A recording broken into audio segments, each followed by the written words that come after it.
today, fellas? Real good, Miss Meridian. All the clues dry. Got a new hotel to open in Maui.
You nervous?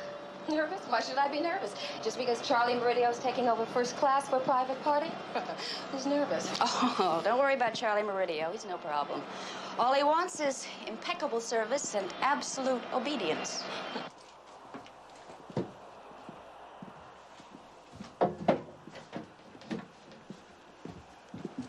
Oh, hi. Meridio. Hi, Jenny. Marge, isn't it? Yes, sir.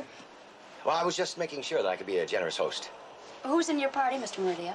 Some stockholders, my wife, and as a special added attraction, Johnny Barton. Johnny Barton?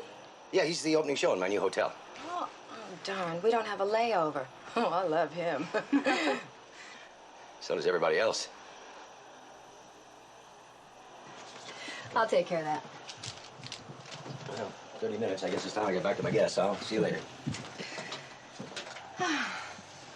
Rich, too. Well, what more could a girl want? How about a heart of gold? Let's check the stock. Okay.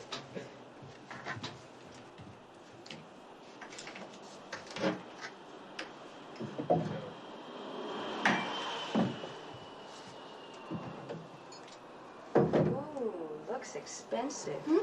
Oh, no, that's not for the peasants. That is what gets Mrs. Meridio through the day.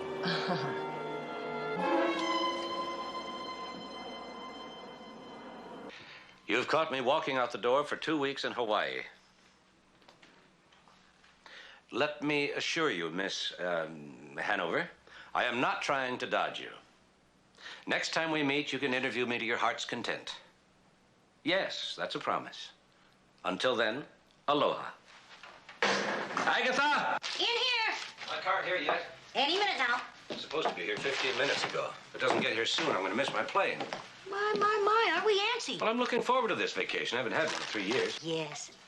The rolling surf, soft guitars, and maybe Miss Right.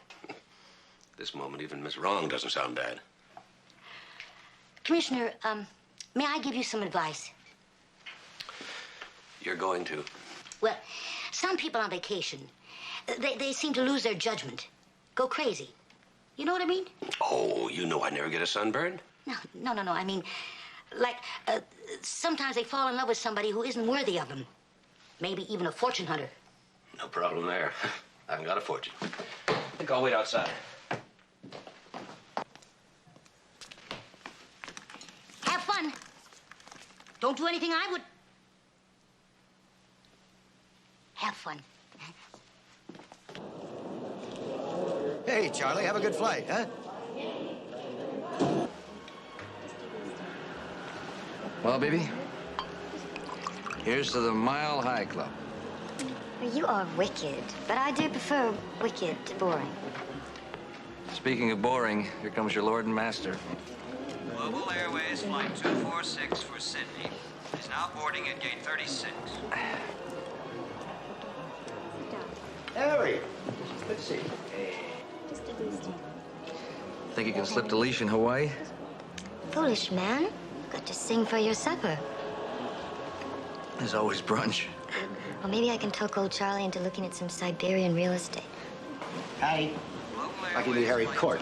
Used to be with the Civil Aeronautics Board. I persuaded him to come with us. How do you do? Hello, Harry. Hey, Carl, how are you? Jeez, sorry. Launching the ship, eh? Miss Carrera is my ex-wife. Hey, that's terrific. Well, it's not her only claim to fame. You no doubt know her as one of the big names of haute couture. Hey, haute couture, terrific. Yeah, well, come and meet my bride, Harry. Charlie, can I talk to you? It's important. Honey, we have half the Pacific. There's plenty of time. Looks like you kids still get along all right. Oh, well, we're just one big, happy family. Anna, won't you meet Harry Court? This is the light of my life. Anna. How do you do? Mr. Court? I'm sure you know Johnny Barton. Yeah, hey, terrific. Excuse How are me. you? Thank you, darling. You know I love being spoiled. Who's spoiling you? It's no more than you deserve. It's none of your business, Hattie. When do I get DiMaggio back? Well, he's at his cousin's wedding in San Diego. Red Leader calling Bright Fox. Red Leader calling Bright Fox. Come in, Red Leader. This is Bright Fox. It's a little code Lieutenant Enright and I worked out, sir. Bright Fox, you got Big Smokey there? Here beside me. Big Smokey? That's you, sir. It's CB talk. You see, if Smokey's a cop, then Big Smokey... Never mind. I'd like to talk to him, Bright Fox. Big Smokey here. Hello, Big Smokey. Commissioner. This is Enright. Come now. I'd know that voice anywhere, Red Leader. Well, actually, that's just a code name, sir. I see. How did I get the name of Big Smokey?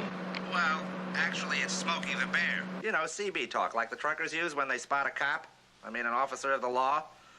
They refer to him as Smokey the Bear, and that makes you Big Smokey. You certainly have brought some swell innovations to the force, Lieutenant.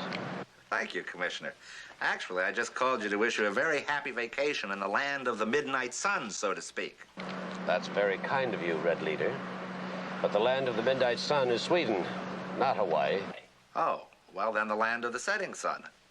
Close. See you in 2 weeks. Out. Aloha, sir.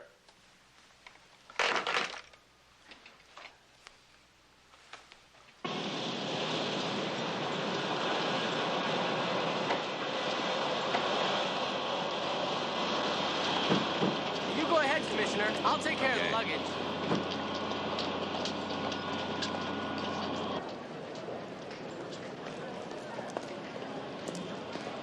Global Airways Flight 246. I've told you, it's not listed. There must be some mistake. The name is McMillan, Stuart McMillan. Did I hear the name McMillan? I'm Stuart McMillan. Oh, am I glad to see you, Commissioner. I'm Carol Hanover. How do you do? Hi. Sir, I was just trying to explain to your colleague that we won't be able to accommodate you in first class. Your office was notified of the problem, sir. Well, I wasn't. Anything tourist? I'll see. What do you mean, colleague? East Coast Magazine, don't you remember? Oh, that Miss Hanover. You said I could have an interview. After I come back from my vacation. Next time we meet, you said, and this is the next time. Miss Hanover, I have no time. Oh, we'll have plenty of time to talk. We're both on the same flight. You're on this flight? Commissioner, it's only going to be a few hours, and I'm going to take the very next plane back. Besides, you won't have anything else to do. I saw the movie. It's terrible. Miss Hanover, If you turn me down, I'll probably lose my job. Or if you don't buy that one, how about if I don't get my way, I start screaming in front of all these people that the police commissioner of San Francisco is trying to molest me? Or, please. We can take care of you and tourist, Commissioner, the last 2 seats. Oh, fine. Absolutely not. We don't want tourists. I loathe flying. The only way I can get through it is first class. Who can we talk to? Well, you could talk to the man who took over first class for the trip. The man who owns the airline. Oh, Charlie Meridio. You know him? Where is he? He's in the Million Mile Lounge. Sir, ma'am, if you all don't want those reservations, we sure could use them. They're yours. Well, thank you, Kylie. That's very nice of you. You see, I'm due at a pharmaceutical convention and my plane was late. Western National Airlines, Flight 26 from Tokyo is now arriving at Gate 4. Global Airways Flight 2 from Paris is now ready for departure at Gate 6. This is the final boarding call.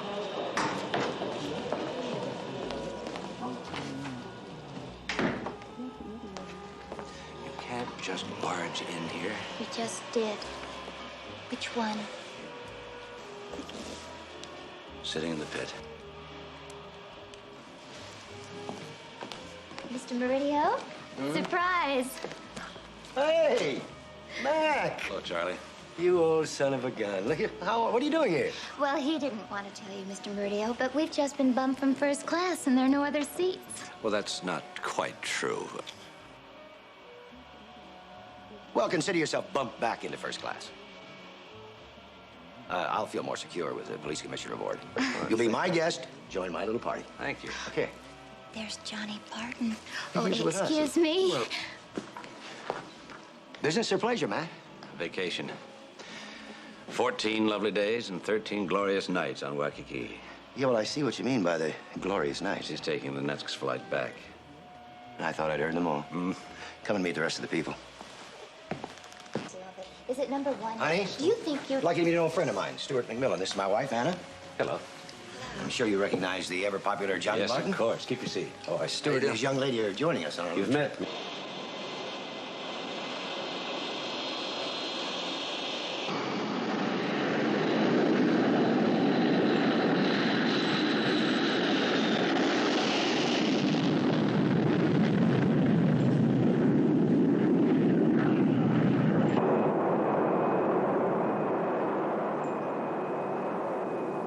Are we off the ground yet? Just barely. Why the mask? In case we hit something. You're serious, aren't you? You're really afraid of flying? Just takeoffs and landings. In the air, I'm just fine. You lost Big Smokey? Well, not exactly lost. Well, what then? Misplaced? You see, Lieutenant, I was going to meet him at the ticket counter, and I saw him going into the Million Mile Lounge. Well, I figured that he was just going for a drink, so I went over to the clerk, and I asked her where I should check in his bags, and she said that he gave his tickets away.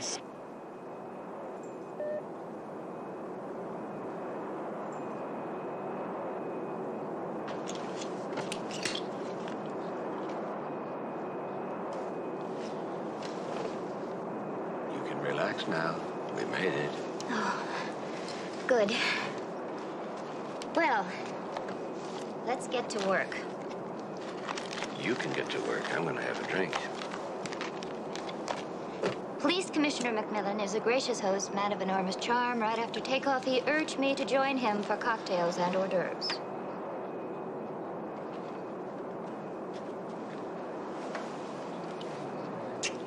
Well, you're so attentive today, Charles. Just a little aloha kiss, my darling. I thought aloha meant hello. Also means goodbye. I'm on my way upstairs. Charlie, I ought to warn you, I may have a sore throat coming on. Don't let it happen. Well, now that sounds like an order. It is. Don't let it happen. Or I'll stuff 400 grand in Las Vegas markers right down your throat. You shouldn't gamble. Not in my hotels. So I'll give you a little advice, Johnny. Gargle.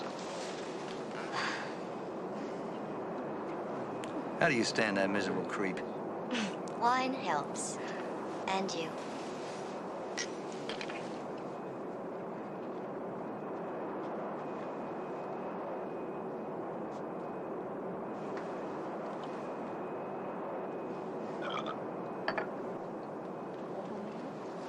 I thought I told you to keep an eye on Court.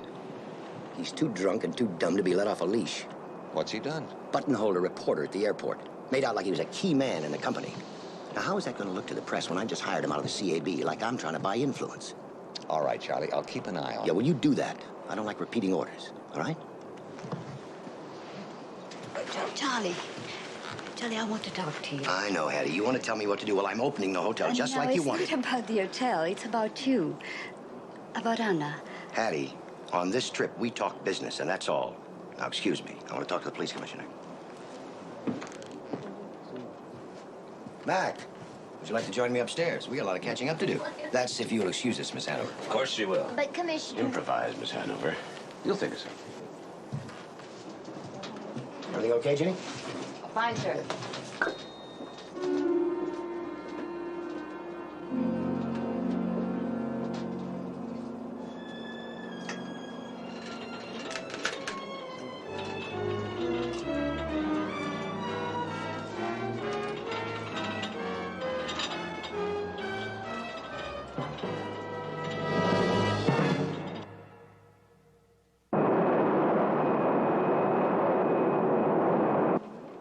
are, Miss Meridio. Shall I pour? Wait. At least give it a chance to breathe.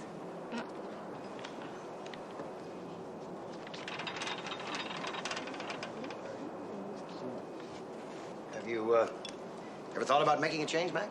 Well, there's always that possibility. It's mighty cold up here at the top.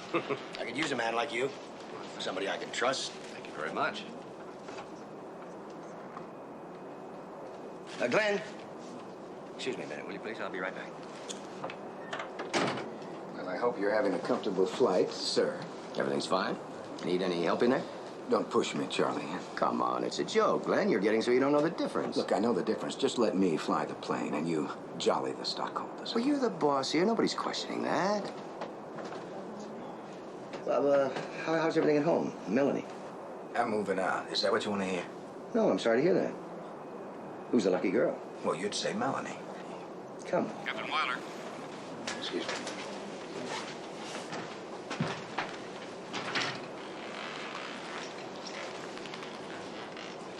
You know what that is, Mac? I haven't any idea. I just picked up an electronics company that makes this little gadget. It's supposed to monitor flying saucers. I'm not kidding. It does. But if there aren't flying saucers around, you can always play.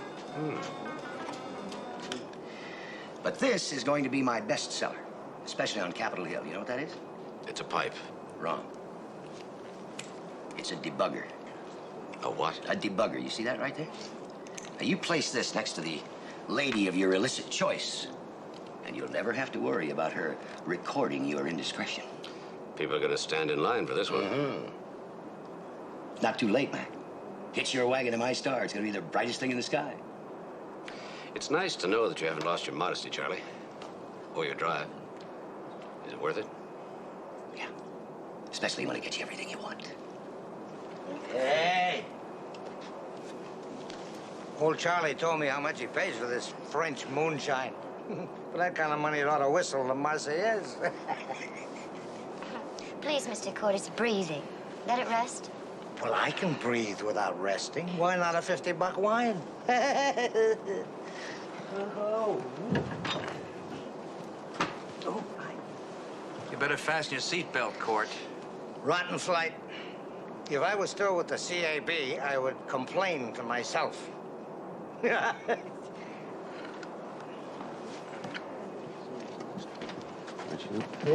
Well, how's it going, Harry? Oh, just great. Really flying. How about that one? Terribly sorry, madam.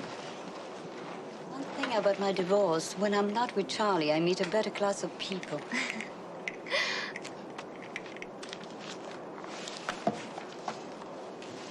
I'm a great fan of yours, Miss Carrera. I only wish I could afford your clothes. So do I, dear.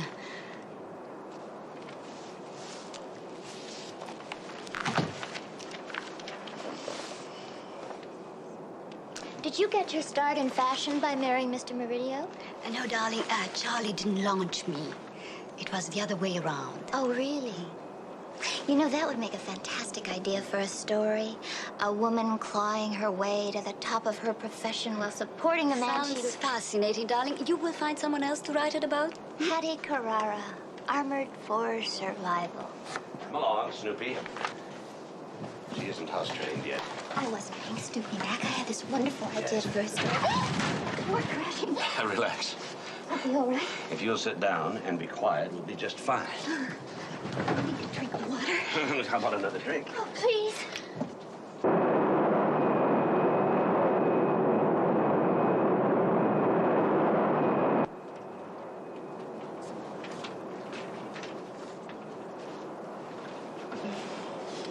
Here you go.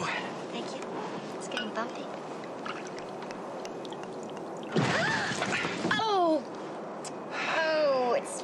Oh, I'm ruined. Stewardess. Stewardess. Look at this mess. Oh, I'll get some towels. Oh, never mind. I've got to change. Just get my bag.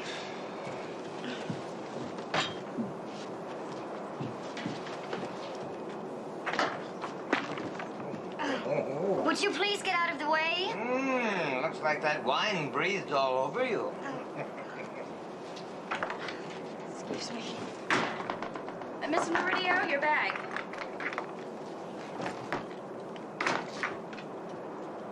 Can I help you, Mr. Burton? You got a pair of scissors? Hey, how's the champagne holding up? Don't worry. If we run out, she gets more from the cellar. Fantastic. Did you feel that last earthquake? Relax. These planes are built to take everything. Oh, but am I?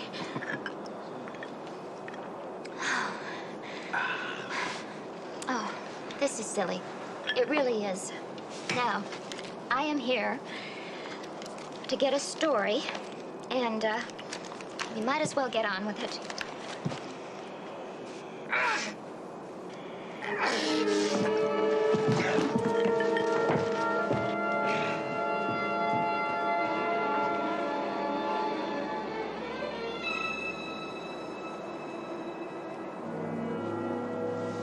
Get on the PA, see if there's a doctor on board. Right.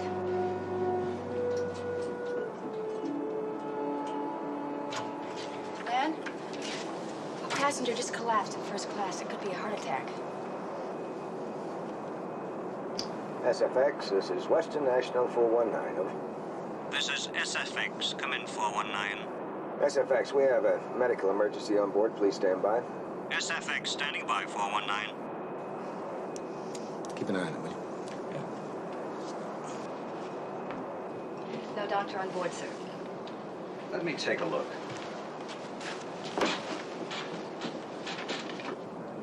Well, what happens? He's dead. Could be a heart attack.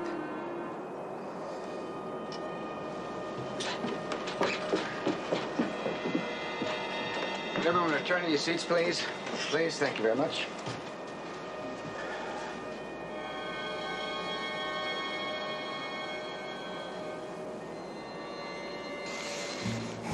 We have to return to San Francisco. Why can't we just go on? Well, the rules are you turn around, port of embarkation. Ginny, want to get some help? See if we can move the body over there. Marge, you want to get a blanket?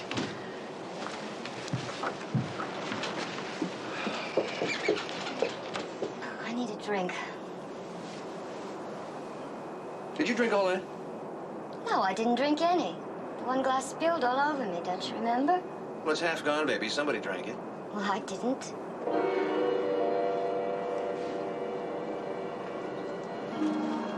Excuse me.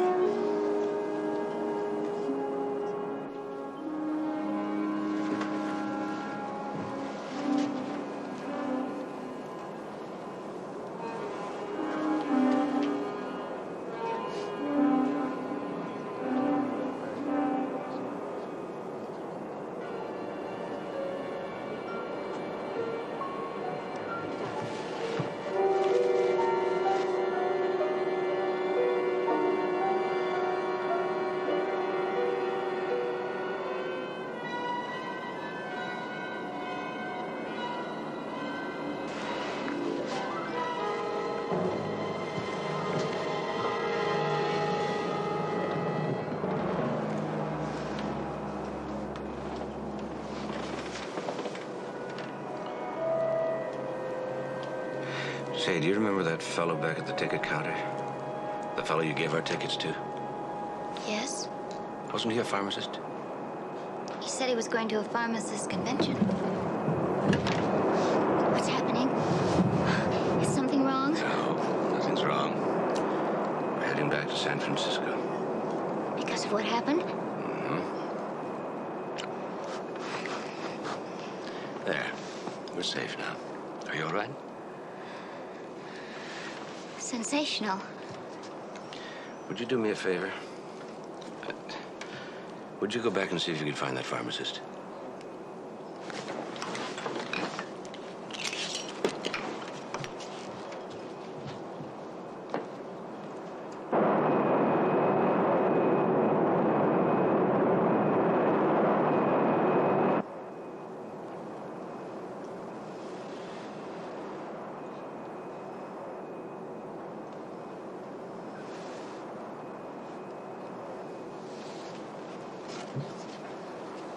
Well, there's no question about it.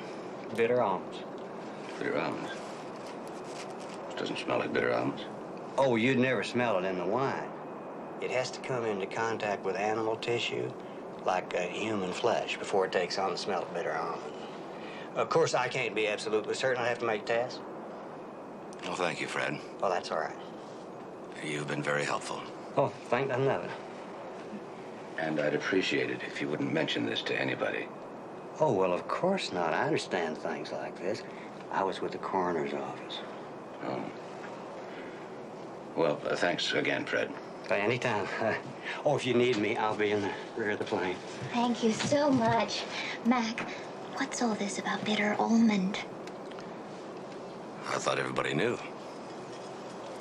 It's a smell of cyanide. Looks like we've got a murder on our hands.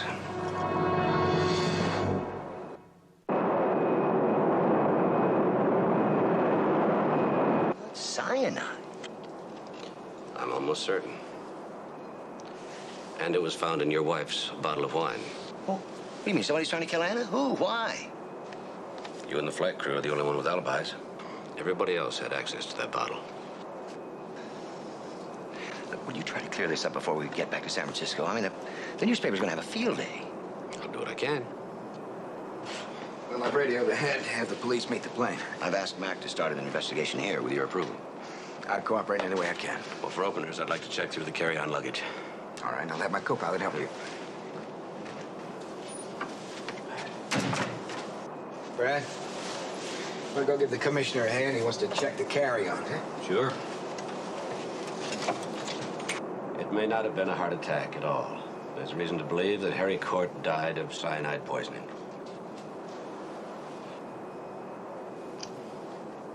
Administered before he came aboard? Afraid not. It was found in your bottle of wine, Anna. You mean someone was trying to kill me? Maybe someone knew that Court would take a swig. No, that wine was for me.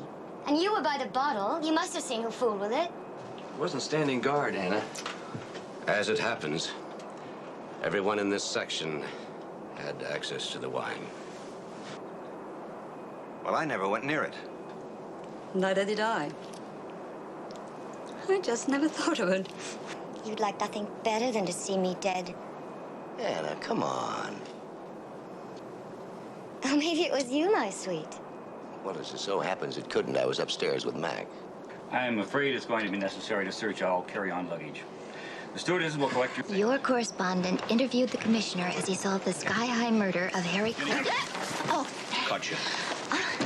Mac, this is terrific. It is... Let me have that. My bad. No.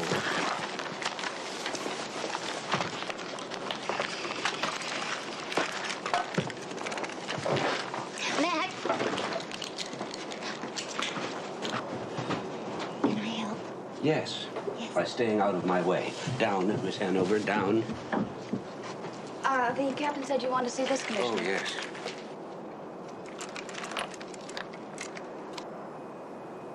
Nothing seems to be missing. Take a look and get out.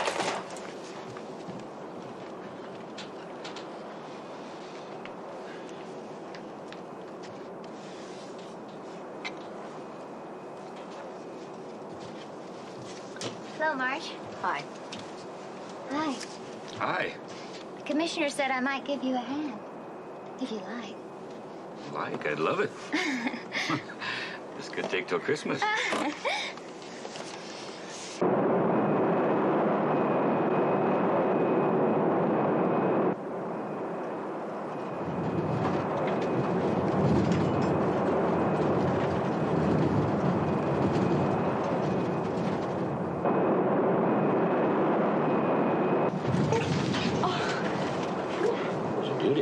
Well, don't worry. Captain Wilder knows what he's doing.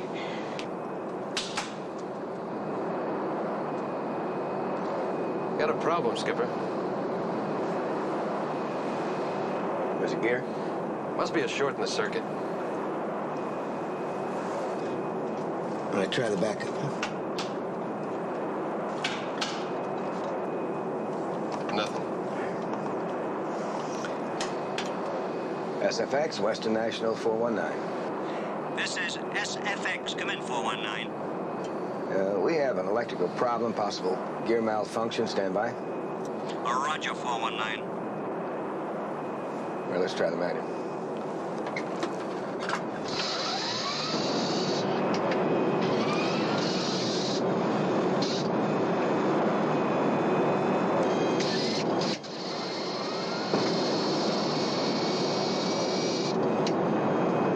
Down okay, but we're still indicating a no lock. All right, let's put her up, see what happens.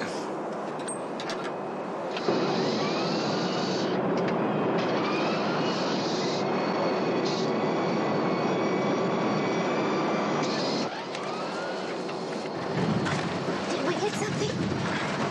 If you do, you won't ask. Just checking the landing gear. The gear's functioning okay. It must be in the circuit. Yeah, if it's not, when we come in, the gear will collapse like an accordion. SFX, Western National 419. Come in, 419. Now, we have a gear malfunction. We got her down all right. We're not quite sure. We've got a lock. Roger, 419. You've got priority straight in approach. Call me at the outer marker. We'll have crash units stand by. Thank you.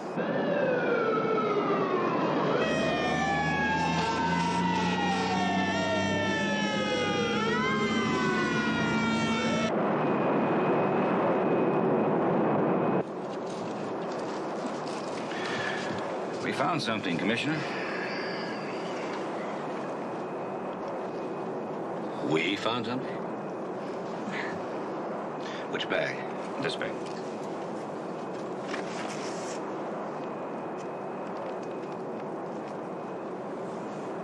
Thank you.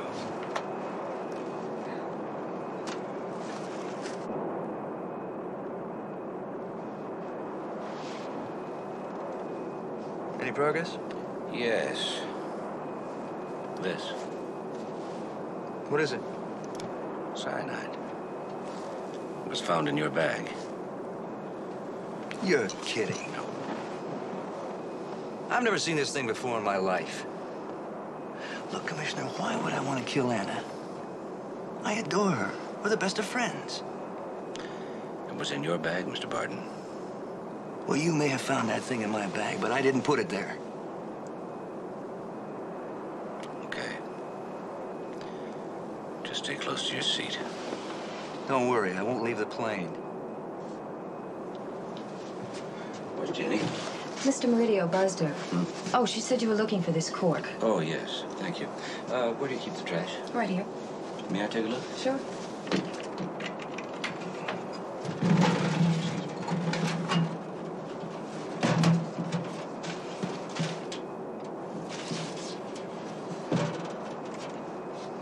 What's this? Looks like a wrapper for hypodermic. Marge, Chateau Marcel is a pretty rare wine, especially for an airline.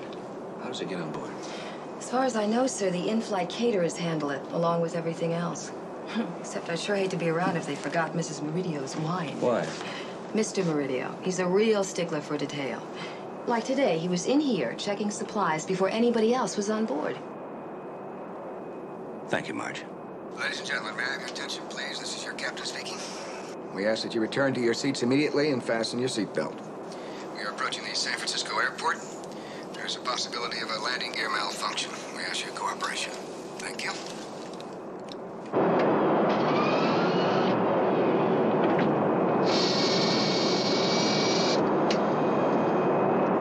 SFX, Western National 419. We are 14 miles from touchdown, locked on the beam. Roger, 419. You're clear to land.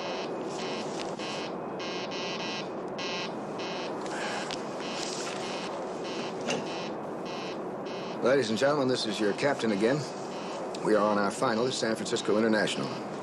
Because of the possibility of a landing gear system malfunction, your cabin attendants are going to instruct you in the proper safety procedures. Let me assure you that while these procedures are purely precautionary, we would appreciate your fullest cooperation. Thank you very much. Mac, is that you? No, Oh, that's not funny. there's nothing to worry about. Oh, yes, there is, and you know it. Put these on your laps, Commissioner. Here, What's that? It's a purple pillow. That's not funny. Ladies and gentlemen, pillows are being handed out for your use in a precautionary emergency landing procedure. Return all seats to an upright position and fasten seatbelts securely. Place the pillow in your lap and await instructions to bend your head forward and clasp your ankles. Please listen for final instructions just before touchdown. Thank you very much. Mac, what are you thinking? You have beautiful eyes, you know that? Thank you. It's frustrating. Frustrating. At a time like this? That's not what I mean. I know who put the cyanide in the wine. Who cares? Homicide cares. I just hope I'm around long enough to tell him. Well, he can't be on his way back. He's planned 13 glorious nights and 14 glorious days. Agatha, it's not something anybody planned. It's an emergency landing. They better do something about it fast. The commissioner will be hopping mad. Agatha, aren't you even worried? Well, of course I'm worried. Means I'll have to drive up to the airport, and I hate that freeway traffic.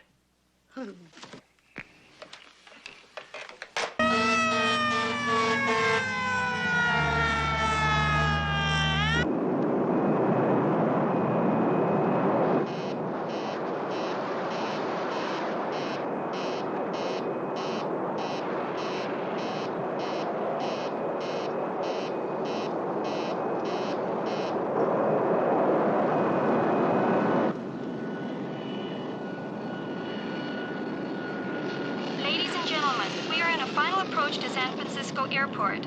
At this time, please bend forward so that your head is resting above your knees and clasp your ankles securely with both hands.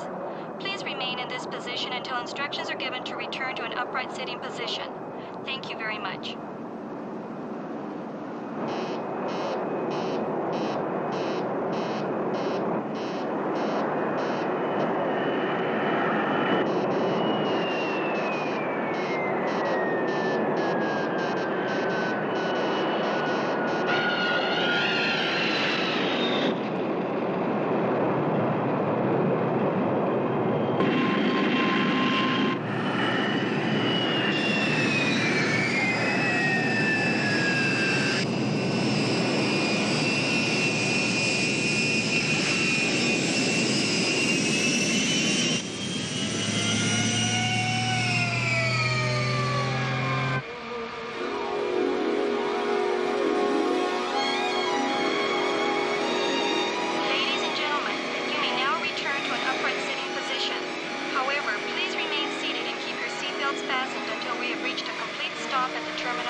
What happened?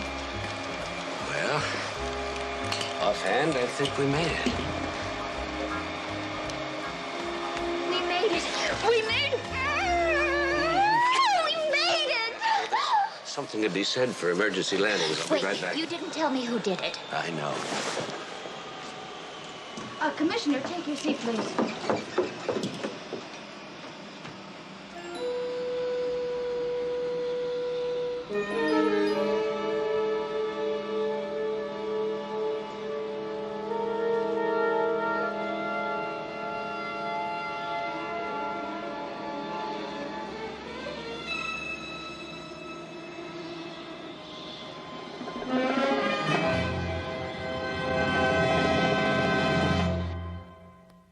Flight 202 from Mexico City is now boarding at Gate 1. When I found the body, there was a spilled drink on the table. Which one of you served it to him? I did. Just before we came in on final approach. And how did he look to you, Ginny? Perfectly normal.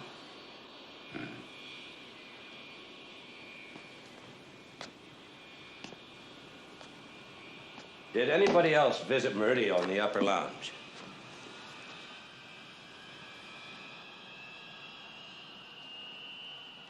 He was up there. I saw him coming down the stairs just before the seatbelt sign flashed on. Mr. Barton? Yeah, I saw him. I was mad as hell about that vial of cyanide. I figured Meridio planted it, and I went up there to have it out with him. And? That's it. He was dead when I got there. So you just turned around and went back to your seat? Without saying a word? Wouldn't you? With the murder already hanging over your head? Ah, yes, but now you have a motive. Isn't it true that you personally were at odds with Meridio? And don't you also owe him $400,000? Look, Commissioner, I really hated his guts, and I owed him a lot of money, but I didn't kill him. What about you, Captain? Did you leave the cockpit for anything? No, of course not. We had an emergency, remember? Yes, I remember. I thought you might want to talk to the president of the company. There was nothing to talk about. He ran the company, I ran the plane.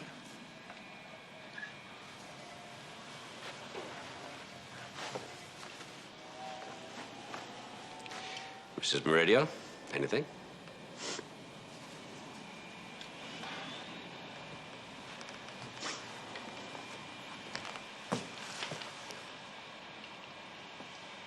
Something you'd like to add, Miss Carrera? Well, it's getting a bit ridiculous, but the truth is, I went upstairs too. Too bad we didn't have an escalator. When I got to the top of the stairs, I heard voices. Yes, Charles was arguing with a man. I don't know who he was. I turned around and I went back down. Are you sure you don't know who it was? I think it was Johnny. Oh, come on. That's a lie. I told you. He was already dead when I got there.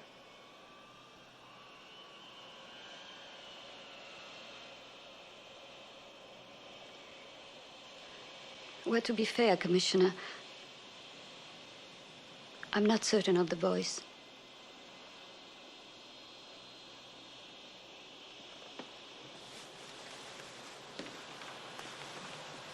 Anybody else have anything to say? All yours, Lieutenant. Mr. Barton, we're going to have to hold you for further questioning. I don't suppose I could call my lawyer, huh? Well, that's your prerogative.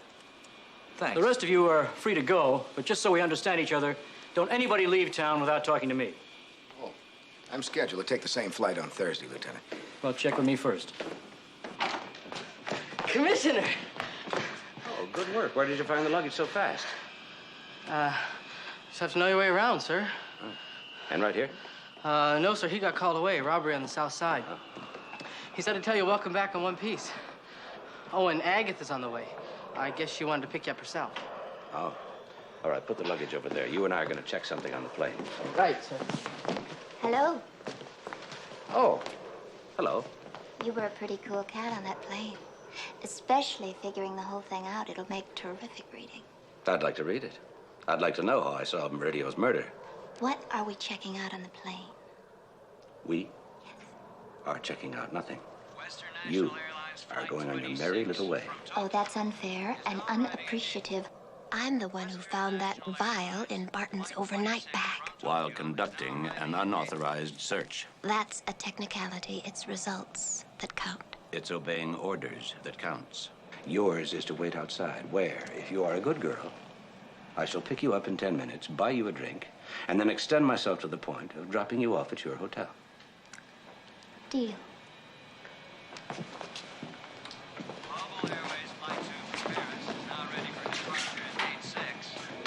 This is the final boarding call. Global Airways Flight 2 for Paris is now ready for departure at Gate 6.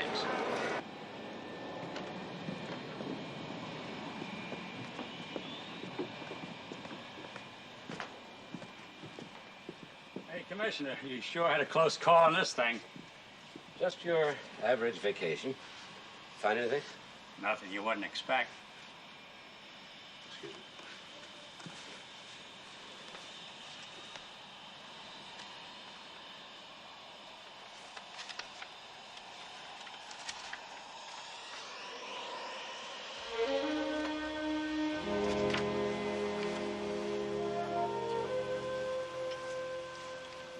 Do you have an envelope? What do you got, Commissioner?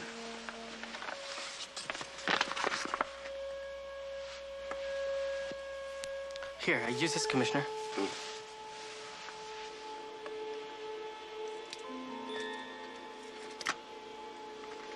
Have the lab check that.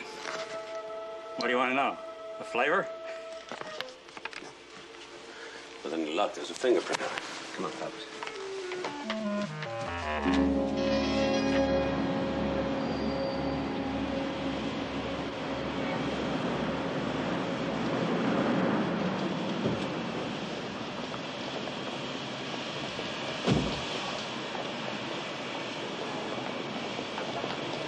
Agatha? Aloha. Where did you get that? Playing pinball. I didn't want your vacation to be a total loss. Agatha, this is Miss Hanover. We're driving her to her hotel. Hi. How do you do? I'm sure. Except I don't have a hotel. There's some kind of a convention in town. Oh, no, we have a guest room. Right, Commissioner? well, I really couldn't trouble you. Oh, it's no trouble at all. It's all settled. Right, Commissioner? Right.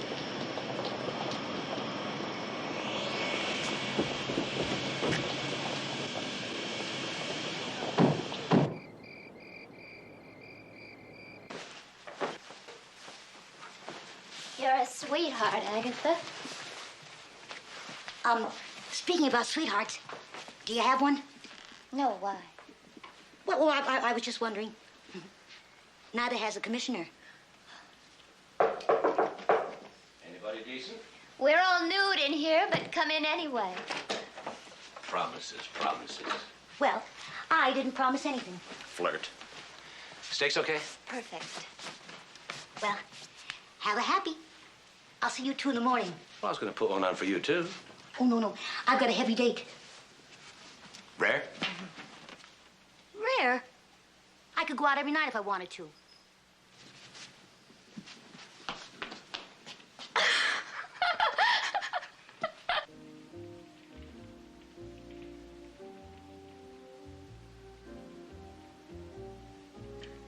What a day. Sorry I came on so strong, Don't get me wrong, you're still a pain. but getting better. Much better. Want some coffee? Mm-hmm. Cream sugar? Black. Okay.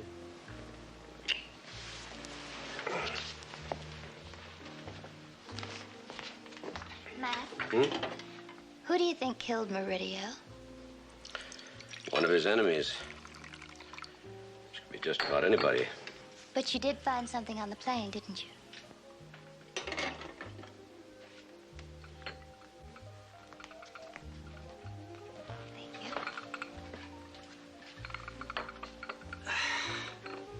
Off the record? Scouts on. I think Wiley's lying. I think he left the cockpit, and I think he talked to Meridio. Oh, what a bunch. Just about everybody lied. Hmm? They're not happy people.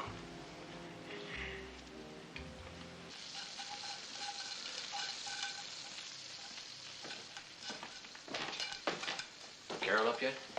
Gone. Left about 30 minutes ago. Where'd she go? Beats me.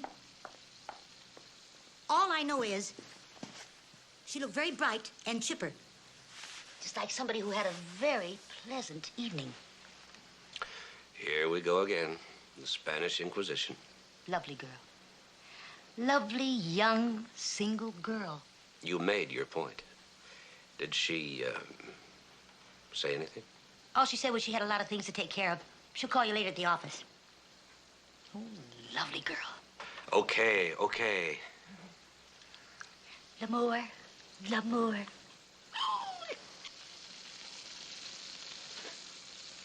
My bacon.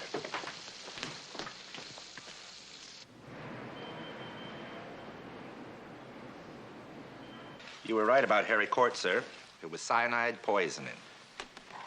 What about Meridio? Anything on the knife? It was wiped clean. The only thing we know for sure is that it came from the galley. Anything on the gun? Yes, sir. We have a positive ID. Captain Weiler. What figures? Spearmint. Oh.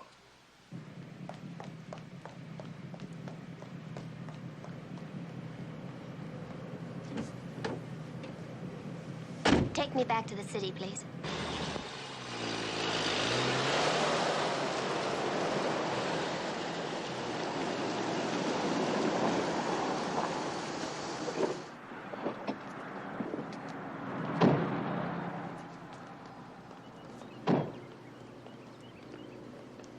Talk with you a minute, Captain. I suppose so. Going someplace? Yeah, my wife and I don't get along, so I'm moving on. Any other questions? You lied to me in the plane. You said you weren't in the lounge with Meridio. So? I've got the proof. Do you want me to go into it? Or do you want to tell me what you and Meridio were talking about? All right, we talked. I had to fill him in on the malfunction problem. Well, that sounds legitimate enough. Why bother to lie? Because you were looking for a motive. And I hated Meridio's... Why? Commissioner, 25 years ago, Western National Airlines was nothing. It had to be built from the ground up. Built by men like Jensen. And by guys like me, if you want to know the truth. Well, back in those days, Meridio was just one of the boys. And then he got big, and all of his old pals became hired hands. It ended up with him squeezing us dry. What way? Company stock. He wanted it. He wanted every share of Western National Airlines he could get his hands on. He wanted it so bad he didn't care how he got it. Beg, borrow, or steal. When you walked in on him, what was he doing? Dictating a memo. He spends his life dictating memos. I assume the airline has your new address? Yeah, sure, they do. Listen, if you have any more questions, you or that lady friend of yours, they can track me down. What lady friend? The one that was on the airplane with you. Just left here 5 minutes ago. Something wrong, sir? Yeah. Two things. First, what was Carol Hanover doing back there? And second, where was the tape recorder? Sir? Weiler said Meridio was dictating. Did you hear him? Dictating into what? I didn't see any tape recorder.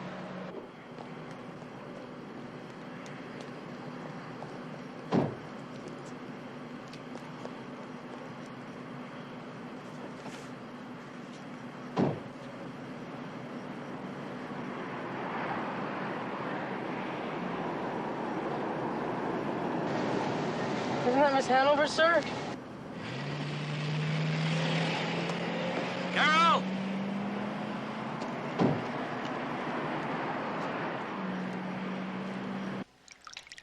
Do you think he tried to kill me because of the stock? You held the second biggest block next to his, didn't you? Yes, but he gave it to me. It was a wedding present. He didn't have to try and kill me to get it back. He could have asked for it. Maybe he did. Maybe you turned him down. Maybe he regretted giving it to you. You're fishing, Commissioner. You're right. Cheers. Cheers.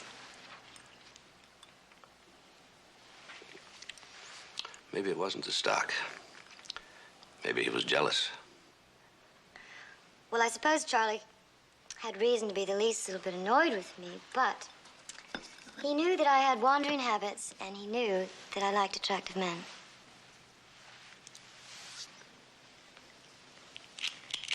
You're gorgeous, you know that? Thank you. You're gorgeous, too. Thank you, but I got a problem. You're a suspect. Well, that should make it all the more exciting, don't you think? You're gorgeous, you know that? Thank you. You're gorgeous, too. Thank you. But I've got a problem. You're a suspect. Well, that should make it all the more exciting, don't you think?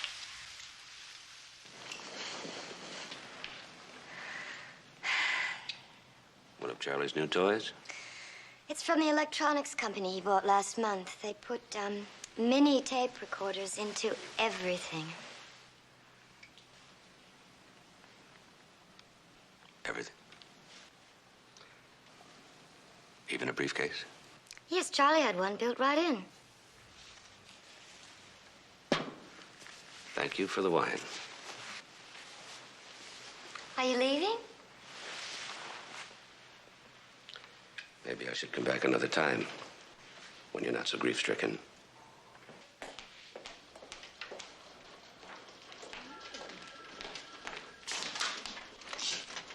Max, hi. Don't Hi, tell me I finally caught up with you. Oh, how exciting. I didn't even know you were chasing me. Never mind the glib dialogue. What are you doing here? Writing a story. Well, you didn't say I couldn't. And I didn't break my promise. The only reason I talked to Weiler and Anna and Jensen was to get background for the story. That's all, I swear it. Coming from you, that's relatively worthless. Would you tell Mr. Jensen that Commissioner McMillan is here? Now that we're sort of together again, I might as well go in with you, right? Wrong. Yes, Commissioner McMillan. What now transpires, Miss Marple, is official business to which you are not invited. Commissioner, would you go in, please? Thank you. Well, Commissioner, what can I do for you? Oh, I just want to talk. Well, sit down. Thank you. I guess you're pretty busy now. Oh, it's catch-up football now that Charlie's gone. He didn't exactly fill me in on everything. Well, it shouldn't take you too long. You used to run this company, as I understand it. Back in the 60s. What happened? The usual problems. Trying to expand without enough money. That's when Meridio stepped in, huh? Helped you out. Oh, he helped me out all right. Eased you out. That was the price for keeping this company running. He took over. Pushed you right back in the background. Must have been humiliating. It was not entirely a happy period. But that period has passed. As you probably know, Mrs. Meridio has asked me to take over. Back in the saddle, as it were. That makes an interesting motive. I don't understand. To kill Meridio. Well, that's a very good motive, but I didn't kill him. Now, Commissioner, is there something else I can help you with? Yes. I understand the department returned Meridio's briefcase. Yes, it's right here. Why? I'd like to see it. Certainly.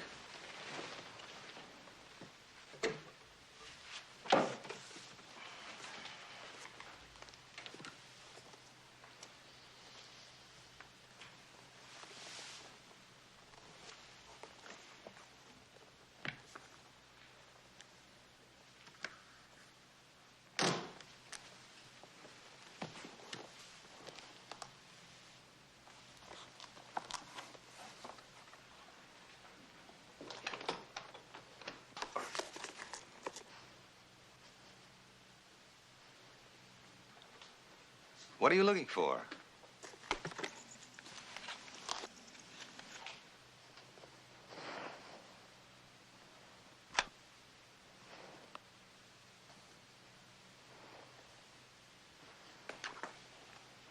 This. Do you know about this? Well, that's a new one. In regard to this, several small but nonetheless important blocks of preferred stock are outstanding and should be vigorously pursued. For example, I refer to several hundred shares held by the Hamilton Trust in Houston and... What are you doing back here? I've already told you the matter is closed.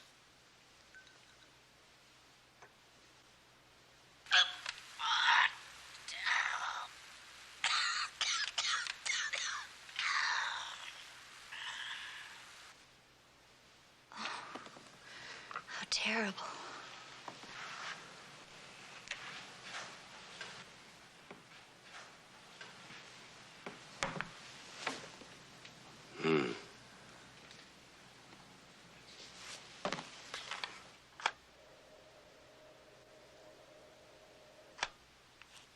For example, I refer to several hundred shares held by the Hamilton Trust in Houston and...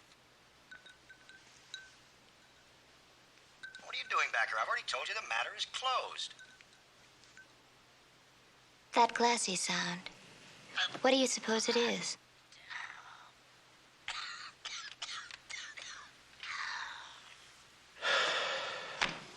Now we know who the murderer is, don't we?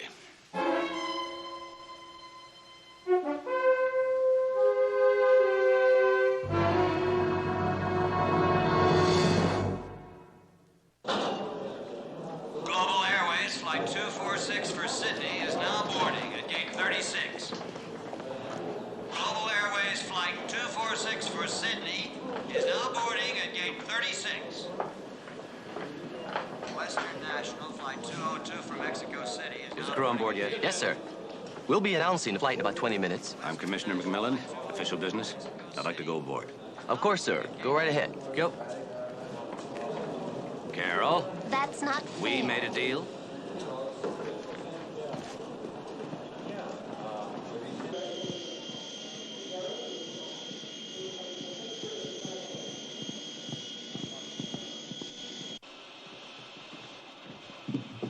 Are you coming with us again, Commissioner? I'm afraid not. Captain Weiler aboard? Yes, he is. I'll tell him you're here.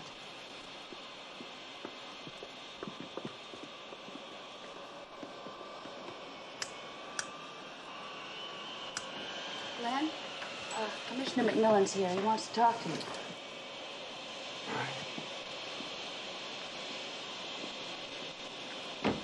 Well, what is this? What's it all about? Jenny, you might as well listen to this. As you told me, Charlie Meridio taped everything.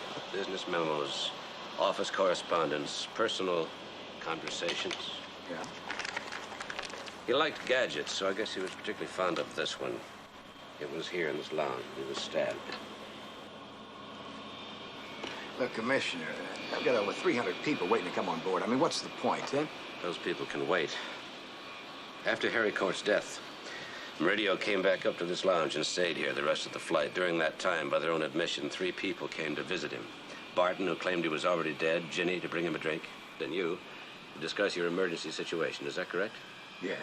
You're lying. This is a common procedural practice and should be called to the attention of the accounting department. Next, memo to the maintenance department. I'm a little busy, Glenn. What is it?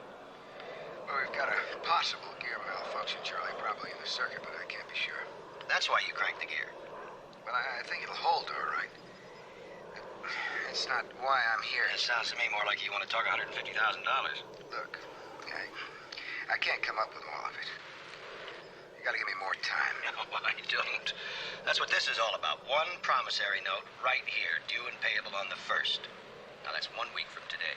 Charlie, look, I put up the 3,500 shares of Western National as collateral. You know damn well that stock's worth a lot more than the loan. I mean, the least you can do is just give me another 3 months. Can't help you, Glenn. No, because you never wanted the money back, did you?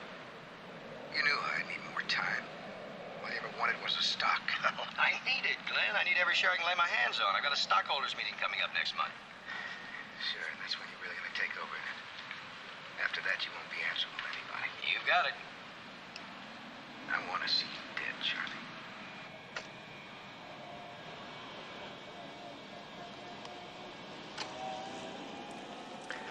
All right. I would have liked to kill him right then and there, but I didn't. I went right back to the flight deck. And never returned? Never.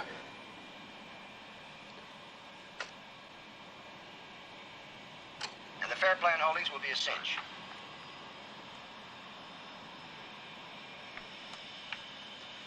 For example, I refer to several hundred shares held by the Hamilton Trust in Houston and...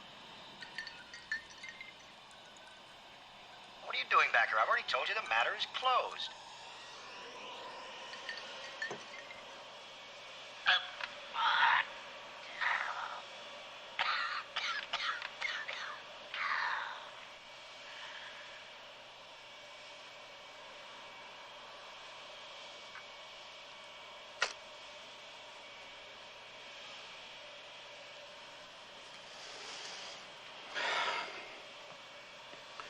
Meridio kept that promissory note right here in the briefcase. Now it's missing. With that note gone, you're free and clear.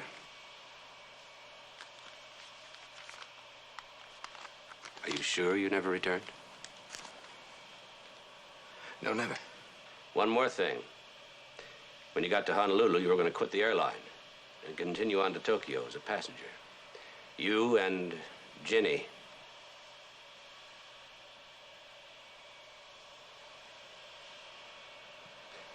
I did some checking. You both booked passage from Honolulu to Tokyo tomorrow morning. All right. Ginny and I love each other. Is that a crime? No. Crime is murder. You think I killed Meridio? Then maybe you better take me in, huh? Is that the way you really want it? Yeah, sure. That's the way I want it. Ginny, get my bag. Looks like I'm going somewhere, huh?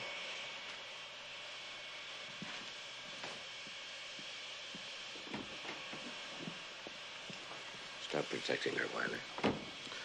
You told Ginny Meridio turned you down. She went in to plead with him. He threw her out. She went down to the galley, got the knife, and under the pretext of bringing him a drink, she came back up here and then stabbed him That was the sound of the tape. The tinkling of ice in the glass. Ginny bringing him a drink. You're right. I killed him. Glenn, come on. Glenn, I'm not gonna let you take the blame for something I did.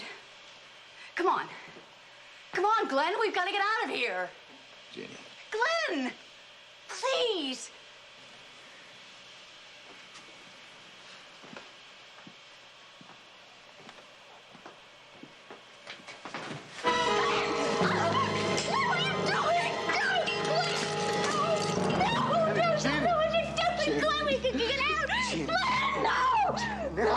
Stop it! Stop it! Shit. It's all over.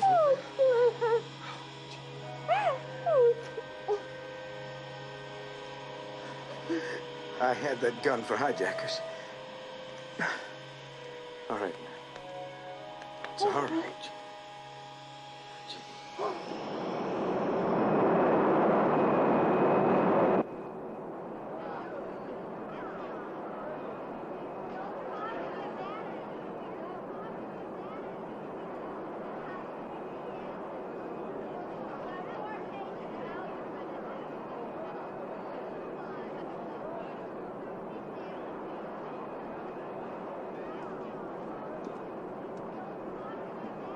May I get you another drink, sir? Oh, yes, please. I'd like... Hi. What are you doing here? Vacation. 14 lovely days and 13 steamy nights in sunny Waikiki. I thought I put you on a plane less than an hour ago bound for New York. Officer Pappas was adorable. He pretended to check my luggage through and everything. Angry? No. Good.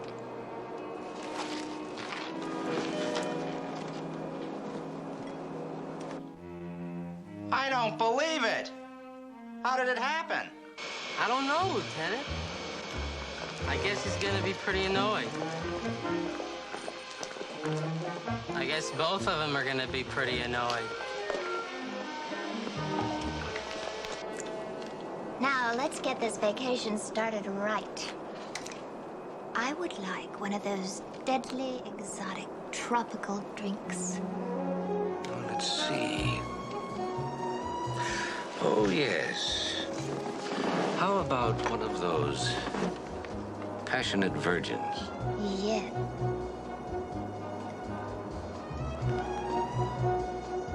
Yes.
Ah, Mr. Hackstrom. I didn't expect you until tomorrow. How's it coming, Pablo? Huh. See for yourself. Looks okay. I show you a masterpiece and you say, okay, you have a soul of a goat. Here. Just as long as you can't tell the difference between this and the real thing. There is no difference to the naked eye. Of course, when you check the serial numbers. Pablo. Yeah? Let us worry about that. Okay.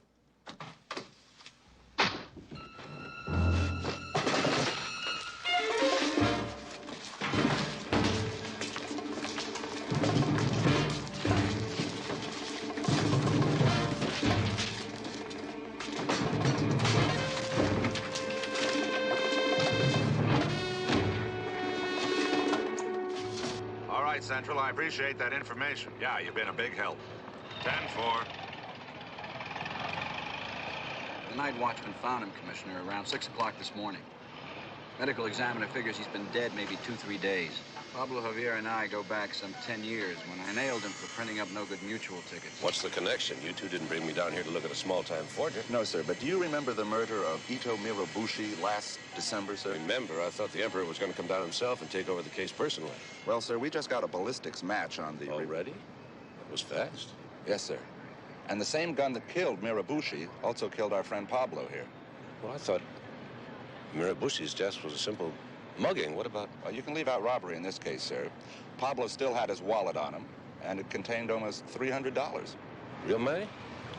Pablo never printed greenbacks, sir. Not that he couldn't do it, but he never liked fooling with the feds. Uh-huh. Well, I admire your speed on the ballistics match, but I can't believe that you got his fingerprints already.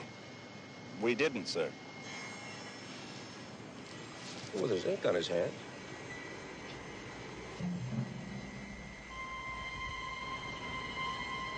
Maybe he was working on something at the time he was killed. If we can find out what that was, maybe we can find out why Mirabushi was killed, and or who killed him.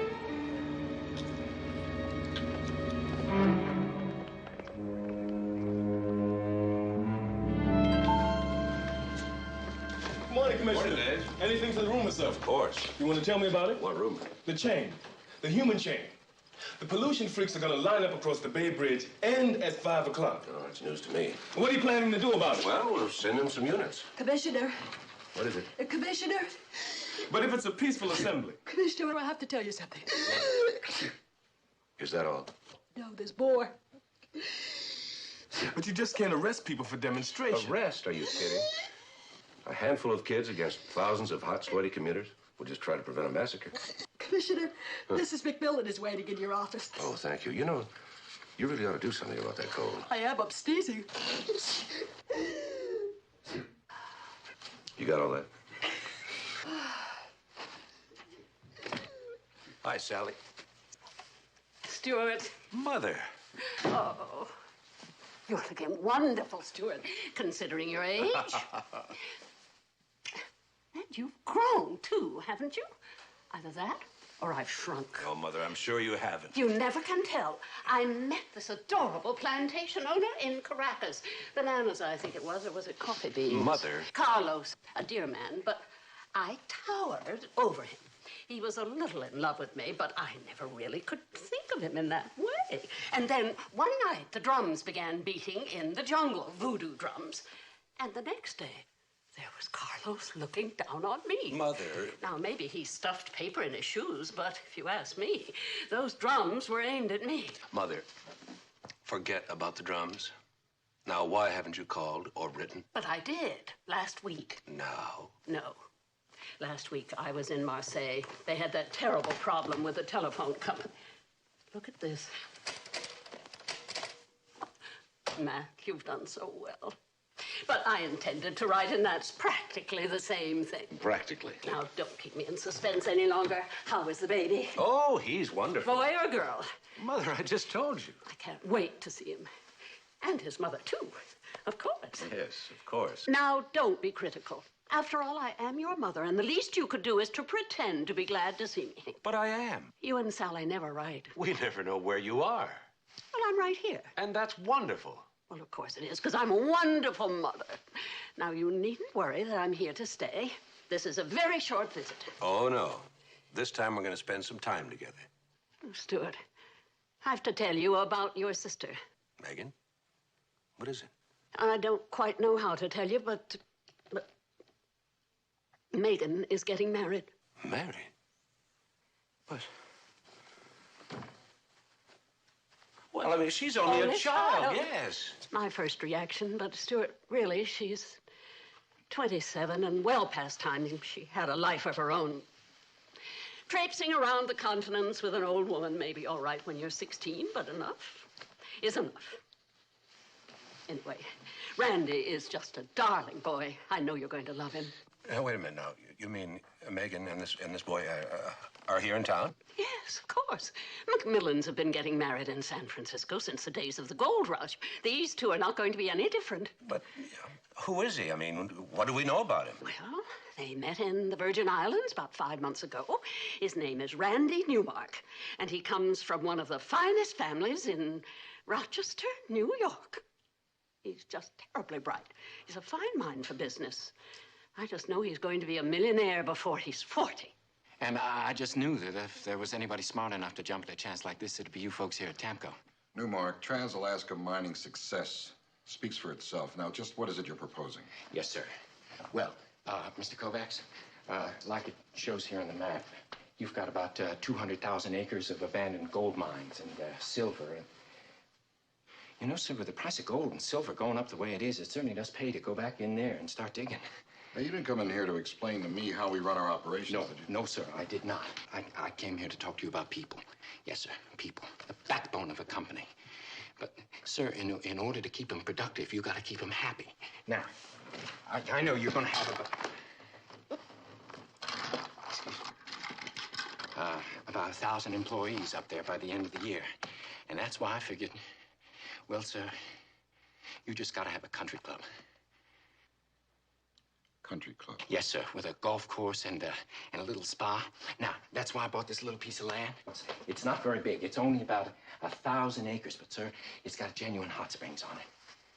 And lots of good building sites for homes and, We're not interested, Newmark. Now, you just let me finish up here, sir. The fact is, well, I paid a good deal of money for that land, about $300,000.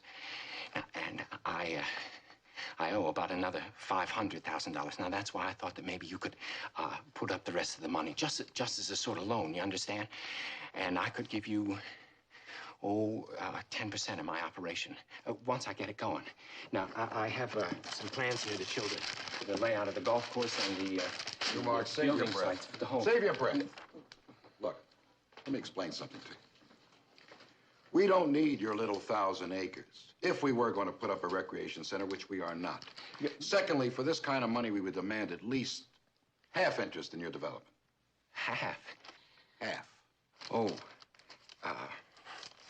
listen, maybe it'd be better if I spoke to Mr. Ridgely himself. Mr. Ridgely will not be in until Monday. Anyhow, I am empowered to make this sort of decision. Well, let me explain something to you. And let me give you a little word of advice. Never dive in the deep end of a pool unless you can swim.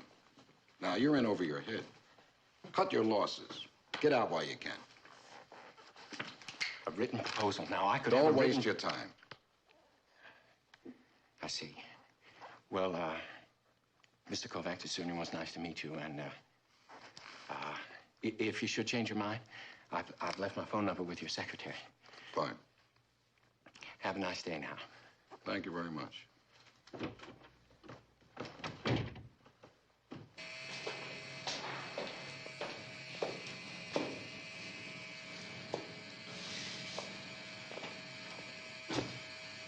It's okay, kid. The place is clean. How'd it go? Terrific. Thinks I'm a Class A jerk. Tossed me out of my ear. So, now we stick to the cheese and the tramp, and if Alan Kovacs is the rat I think he is, he's about to bite off more than he can chew. Maybe so, Harry. If he goes for it before Bert and Ridgely gets back on Monday. Remember, Kovacs is stupid. Ridgely isn't. Oh, don't worry, Jack. I've been plucking pigeons like Kovacs for 30 years. You get a feeling about guys like that. He's ripe like a soft brown banana waiting to be peeled. When's the unpeeling, Harry? First thing tomorrow morning. Have faith, kid. Harry's good. Real good. You're not so bad yourself.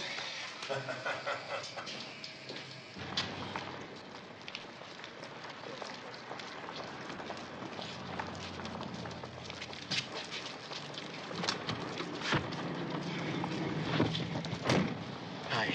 Hi. Did you miss me? For 20 minutes, don't flatter yourself. A little something to jog your memory.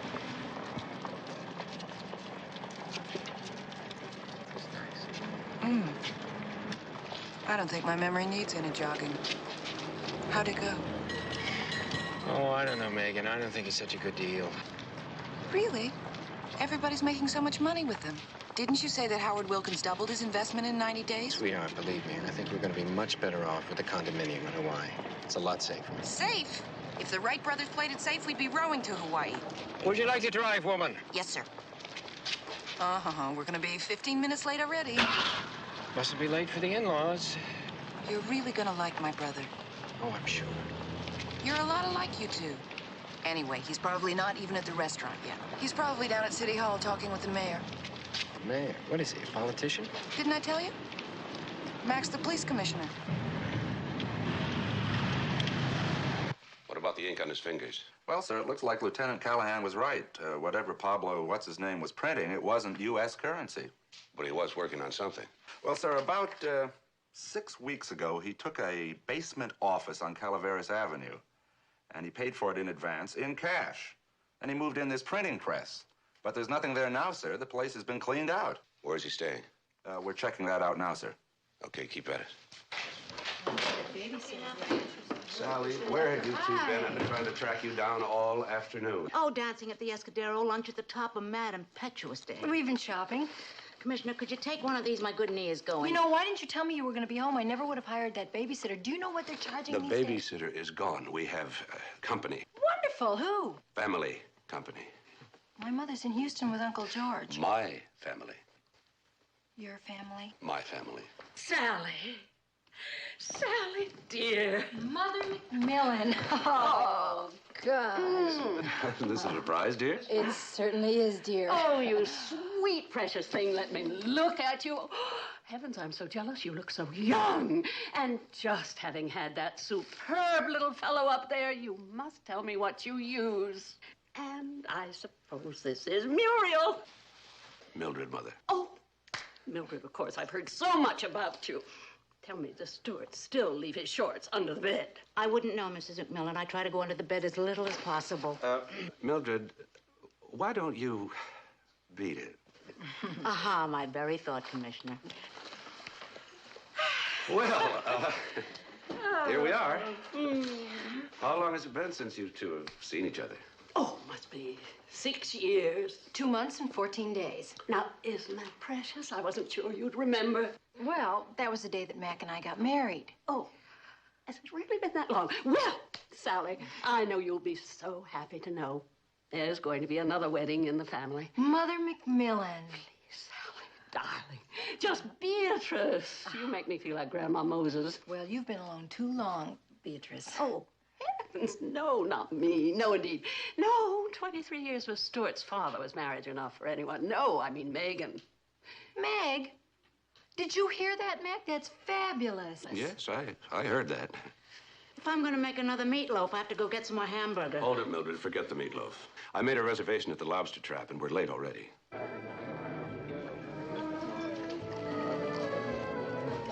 Stuart, you really should have insisted that Sally and Muriel join us. Mother, I did, but Sally was exhausted, and Mildred made a date with her sister. Well, only because you wouldn't let her visit her sister for the rest of the week. Mother, believe me, when Muriel volunteers to visit her sister, it's generally out of desperation, not devotion.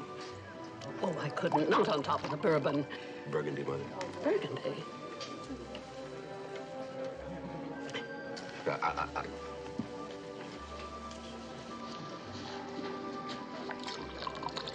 All right, you two lovebirds. I think now is the spot where I say a few badly chosen words. Wonderful. A toast. Don't make a fool of yourself, Mac. A little respect, please. Meg, Randy, here's to your troubles. May they all be small ones. Here's to your heartaches. May they all pass by as quickly as they came. And most of all, may you have as much happiness as I've had with Sally the last 6 years. Thank you. That's beautiful. Thanks.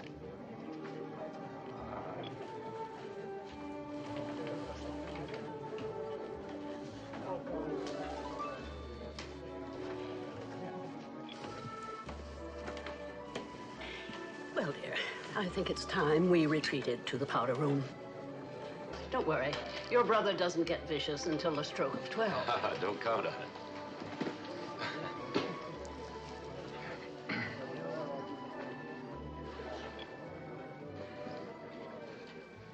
Well, now, sir. I'm sorry. You go ahead. No. You go ahead. No, I insist. No, I insist. Well, sir. Mac. People call me Mac, whether they know me or not. Mac. I guess this comes as something of a shock to you. I mean, you really don't know very much about me at all. That's true. But there's one thing I want you to understand. I love Megan. Very, very much. I can see that. Now, as far as my prospects are concerned, I have an investment in a condominium in Hawaii, which I hope will be a profitable one and perhaps will lead to other things. If not, I have a good background. I was born in Rochester and I attended Choate Prep School. Choate? When was that? 13 years ago. Well, then you must know Charlie Clark. Clark? Yeah, football. Halfback. He's about your age. His father's one of our chief inspectors. Charlie Clark? Yeah, of course. I mean, everybody knew of him. We wouldn't have had much of a team without him. I doubt that he'd remember me, however. Oh, here, let me have it. No, I'll take it. Come on. No, now. this time, this one's... Saturday, you start paying the bills. This one's on me. Listen, don't worry about Megan. We're gonna be just fine. I know you will.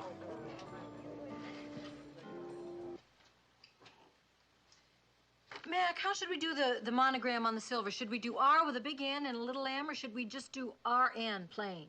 Oh, just give him money. That's too impersonal. Well, then give him a personal check. Mac, we've got to give him something special now. Charlie Clark. Who's Charlie Clark? He never went to Choate. Neither did I. Neither did Randy. What? Tonight at the restaurant, Randy told me he went to Choate and that he knew Charlie Clark. You know Ed Clark's son? Uh-huh. Well, I knew something was wrong, and it just now hit me. Charlie Clark never went to Choate. He went to Harkness. So? So he lied to me. In 3 days, your sister is going to marry a very charming young man, and already you're acting like a cop. I am not. You are, too. I'm not either. You ought to be ashamed of yourself. You deliberately trapped him into a fib. I did not. You did. Besides, do you know how many Charlie Clarks there are in the world? Why would he lie anyway? I don't know. He can't be a fortune hunter. Your mom and Meg don't exactly have a lot of money. Okay, let's change the subject. Okay. Do you remember our wedding night? Uh-huh. Do you think I'm as beautiful as I was then? Now, don't lie. You're even more beautiful. Sure don't act like it. Remember now, Mama and Meg are in the next room. They're probably asleep by now. You think so? Stuart? Yes, Mother? Stuart, is there something wrong in there? No, everything's just fine. That's nice. Don't fight. Night, Stuart. Good night, Mother. Say good night, Mac. Good night. Hiya. Good morning. Good morning. I don't believe that I've ever seen you before. Oh, Maggie's home with a call. I'm Kathy. Sergeant Enright. Charlie's okay. Is he? That's nice. What's nice? That Charlie's okay. Who's Charlie? No, I meant that you can call me Charlie. Oh, then that must be your name. Right. I love the name Charlie. You do? It's my husband's name, too. Uh-huh. Now, what can I do for you, Sergeant? Is he here? I'm not sure. I mean, he's in the office, but I'm not sure he's here.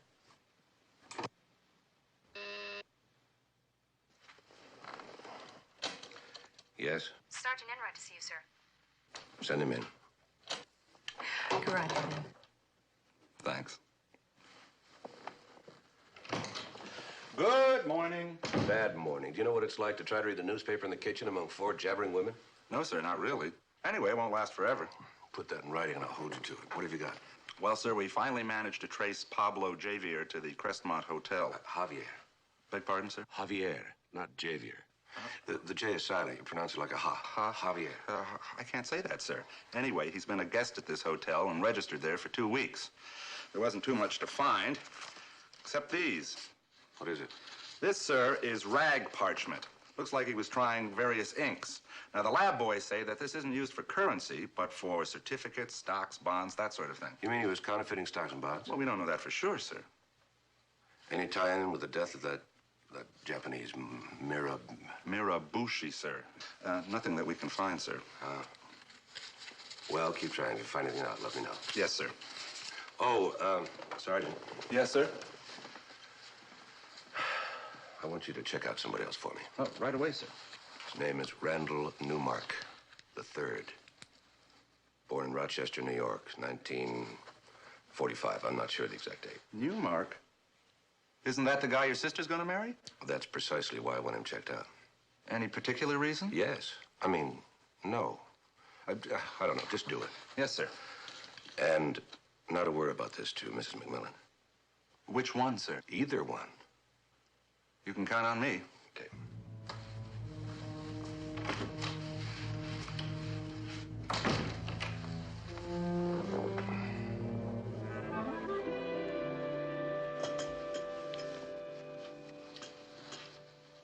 Frank Teasdale, geological engineer. What can I do for you, Mr. Teasdale? Well, you can start by making this check good. $10,000? Is this some kind of a joke? It's not even our check. Well, it better be. The young fella gave me said it was being backed by Tampico. Randall Newmark III. Wait a minute. Is he about 30 years old, dark hair, pleasant, kind of eager? Yeah, that's the fella. Now, where do I find him? Don't ask me. I threw him out of this office yesterday. Him and his crazy golf course. Golf course? What golf course? I don't know. He explained something to me about buying some land adjacent to our holdings, and he was going to put a country club up on it or something. Golf course. That's what he told you? Well, that's funny. What's funny? Oh, nothing. You know, these crazy kids trying to make it big overnight. Well, thank you, Kovacs. Sorry I troubled you. Teasdale. Why would he give you a $10,000 check for a geological survey? Now, did I say that? Well, that must have been a slip of the tongue. Dan?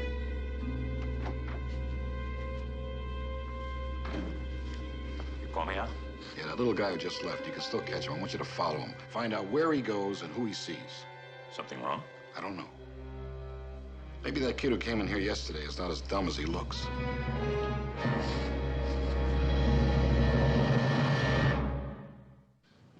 Impossible, Mrs. McMillan. Saturday is out. Oh, you're just being stubborn. And you, Mrs. McMillan, are being impossible. I have a golf game with the bishop at 10 o'clock. Oh, twaddle. A wedding at 4.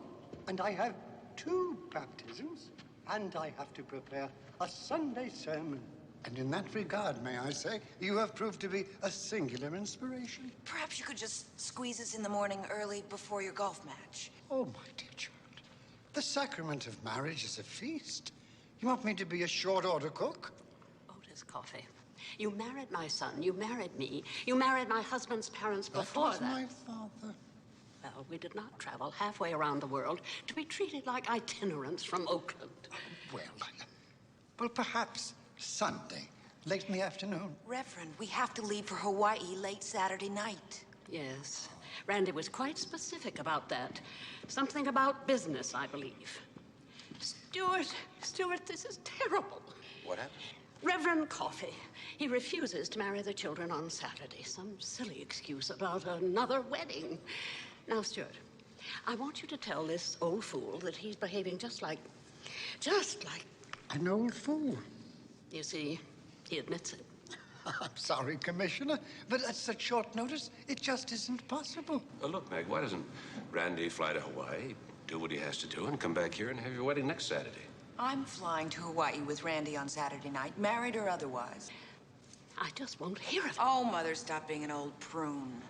Randy and I are both adults. There's nothing wrong with a physical relationship, with or without benefit of all this. Right, Mac? What? Fiddle. I wasn't born yesterday, children. In fact... What? Never mind that. The important thing is that every McMillan but 3 since 1849 has been married in San Francisco. And the 3 that didn't, well, one was hanged as a horse thief, another sailed on the maiden voyage of the Titanic, and the last one ended up living in New York City. And I don't intend to see anything like that happen to my daughter. Be careful, Reverend. When my mother sets her jaw like that, she's going to get her way, one way or another. Well, maybe I can squeeze them in on Saturday at 2 o'clock, if I can get the bishop to play fast. But he has a tendency to pray a lot over his 8-foot putts. 2 o'clock it is. Now run along, children, before this aging Arnold Palmer changes his mind. Shoo, shoo. Oh, if it were anybody but you, Beatrice McMillan. Oldest coffee, you're a pussycat. Oh, Sorry to run off like this, but we were supposed to meet the hotel people 10 minutes ago. Oh, my, in that case, I'd better drive.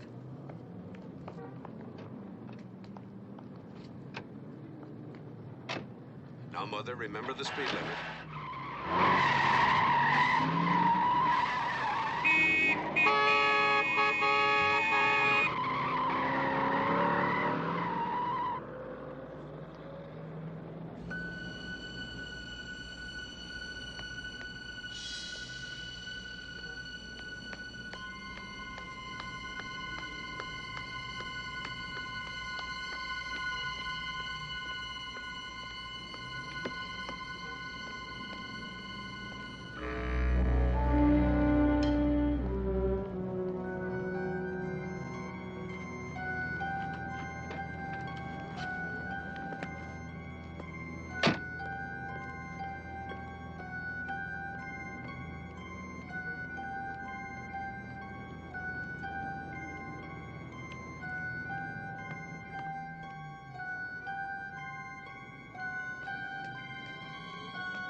Copper.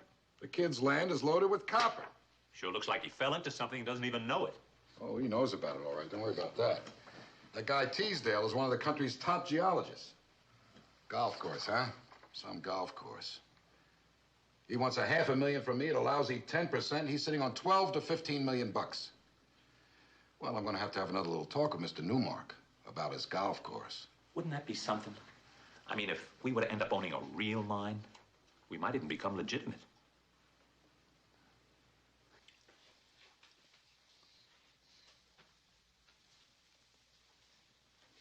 Hey, you want to get your finger broken? That's for supper. Put it back. Mildred, I won't be here for supper.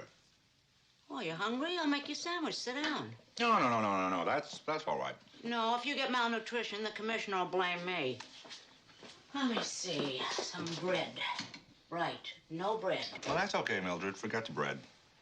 Well, maybe a little soup, a little salad. No, a little patience. Wait a minute. No, where's the bread? Where would she have...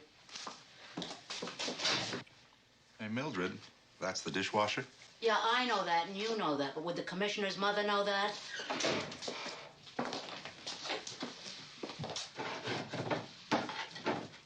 Okay, lady, where'd you put it? Come on. Just a sec. Okay, you're the detective. What goes with bread? Bread and butter?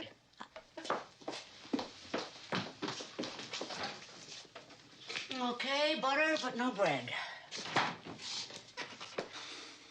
Mildred, I'll just have a couple of cookies. Bread and water. She wouldn't put it in the bathtub, would she?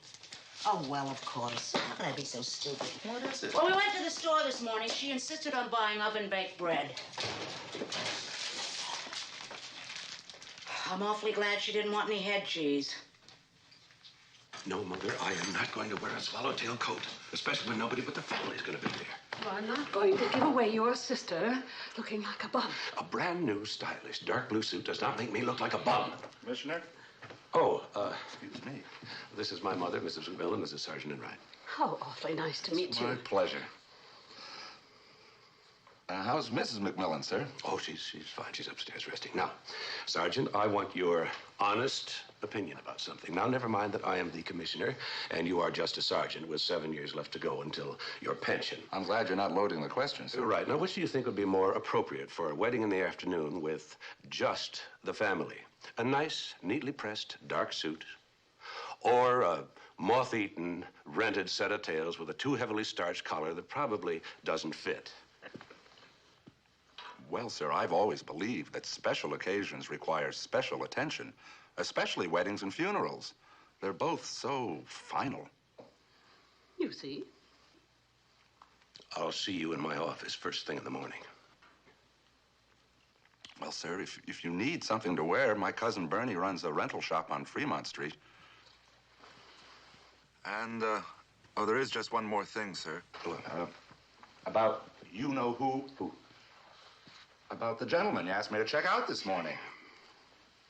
Well, if we could talk in private. Yes, let's talk privately. Stuart? Yes, Mother. You didn't. Didn't what? He did, didn't he? No, ma'am, I did. Stuart, you are incorrigible. Your own brother-in-law. He's not my brother-in-law yet. Go ahead, Sergeant. Well, sir, I don't know how you found out, but nobody named Randall Newmark III ever lived in Rochester or went to Choate School or any of those things. Thank you. Very good. Nevertheless, I'll see you in my office first thing in the morning. Yes, sir. Good night, Mrs. McMillan. Good night.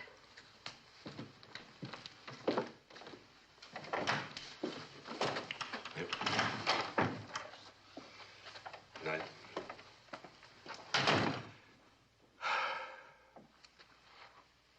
Now, Mother, before you say one word, let's understand one thing. Meg is my little sister, and I feel a certain responsibility toward her. Now, cop or no cop, it's my duty to find out everything I can about the man she's going to marry. Now, I'm sorry if you don't agree, but that's just the way it is. Absolutely. The fact is, she's just a kid.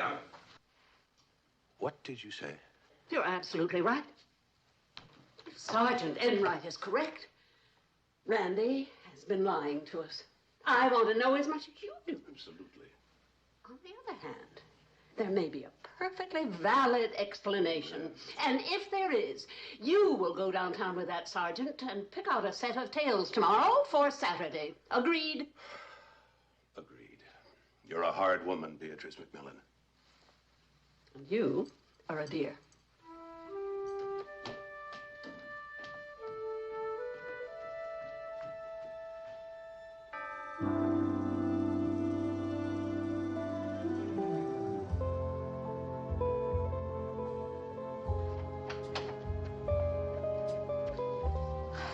Prowling around down here, I thought maybe you could use this.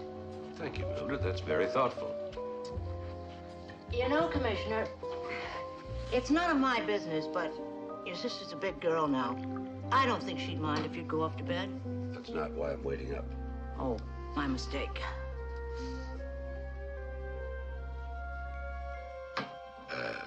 Is something bothering you? Well, yes, now that you mention it, there is. I'm having some trouble with, My mother? Yeah. I know she's a fantastic lady, but she's making a shambles of my house. My coffee pot is missing. She puts empty cereal boxes back in the cupboard. Oh, Mildred, she's used to living in hotels. She just wants to feel needed. Needed. You know what she made for lunch? Oysters Rockefeller.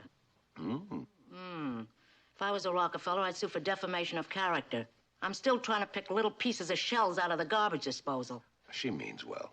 That's what they said about Marie Antoinette. I tell you, she's driving me crazy. If she doesn't leave Sunday the way she promised, I'm just going to have to go to my sister's house and wait until she does. What on earth's going on? Oh, nothing, Mother. Just a minor revolt. Sunday, Commissioner. What Sunday? Bastille Day. You're so sweet, but sometimes I have trouble understanding her. Mother, Oh. please do me a favor. Call her Mildred. Oh. Doesn't she like her name? Daddy, will you knock it off? I've got to get some sleep. Well, it was just a suggestion. Proposition. So I'm excessively libidinous. You're a dirty old man. I certainly am.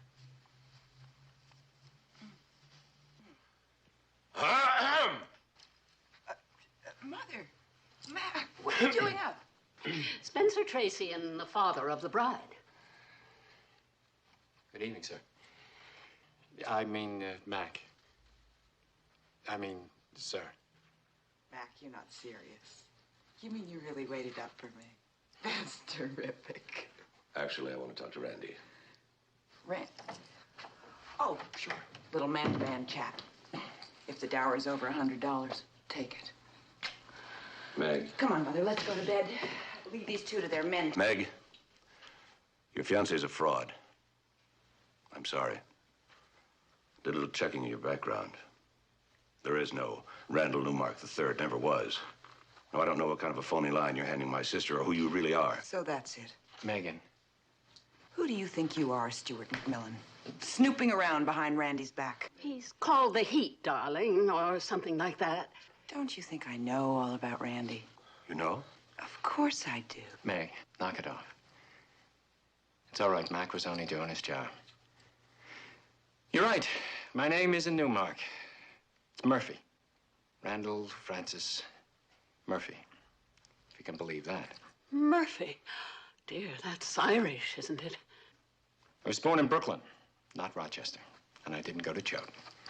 I was raised by the Sisters of Charity until I got up enough nerve to run away, join the Navy. After 4 years of getting kicked in the butt, forgive me, by petty officers, I decided there was only one thing for me to do, and that was to get out, get an education. Learn some manners, get to work. Megan knows all this. The reason why I didn't tell Mrs. McMillan was, I guess I was ashamed of who I was, where I came from. No one holds that against you. They certainly don't. I say people are as people do. And you do just fine. Stuart, apologize. No, Mrs. McMillan, please. No, Mother's right. I just stuck my nose in where I shouldn't have. I'm sorry. It's all right. Now that's settled. I'm going to bed. Me too. Stuart? In a moment, Mother. Now, don't be too late. Remember, you have to make an appointment tomorrow with Sergeant Enright's cousin. Did I tell you about this wonderful cotton dress that I got for the plane? No. It's beautiful, and it's only $95 a steal. $95? Who's doing the stealing? One for the road.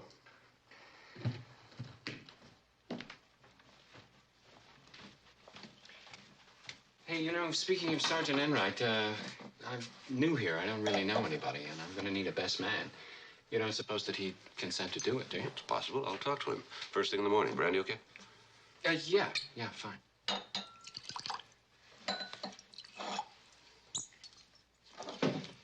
Welcome to the family. Thank you.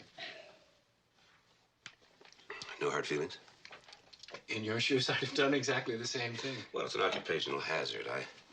I've been hit with quite a bit the last couple of days. When you two get settled over in Hawaii, why, Sally and I'll take a couple of weeks off and come on over. We'll get better acquainted. Good, I'd like that. Listen, it really is late. I'd better be going.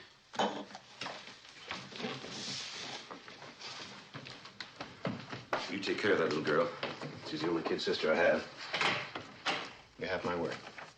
I'll see you tomorrow. See you tomorrow. Good night.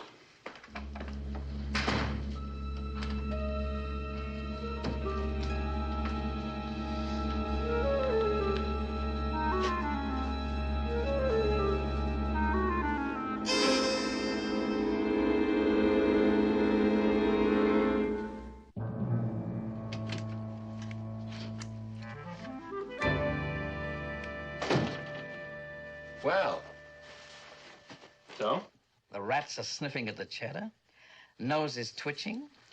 Beady little eyes glistening with greed. You should have been a poet, Harry. There's no money in that, my boy. So what happened? One of Mr. Kovacs' associates broke into my motel room at exactly 5:51 p.m. The phony report, did you find it? He did. It was back in place, but the thread that I'd put on top of it was gone. Terrific.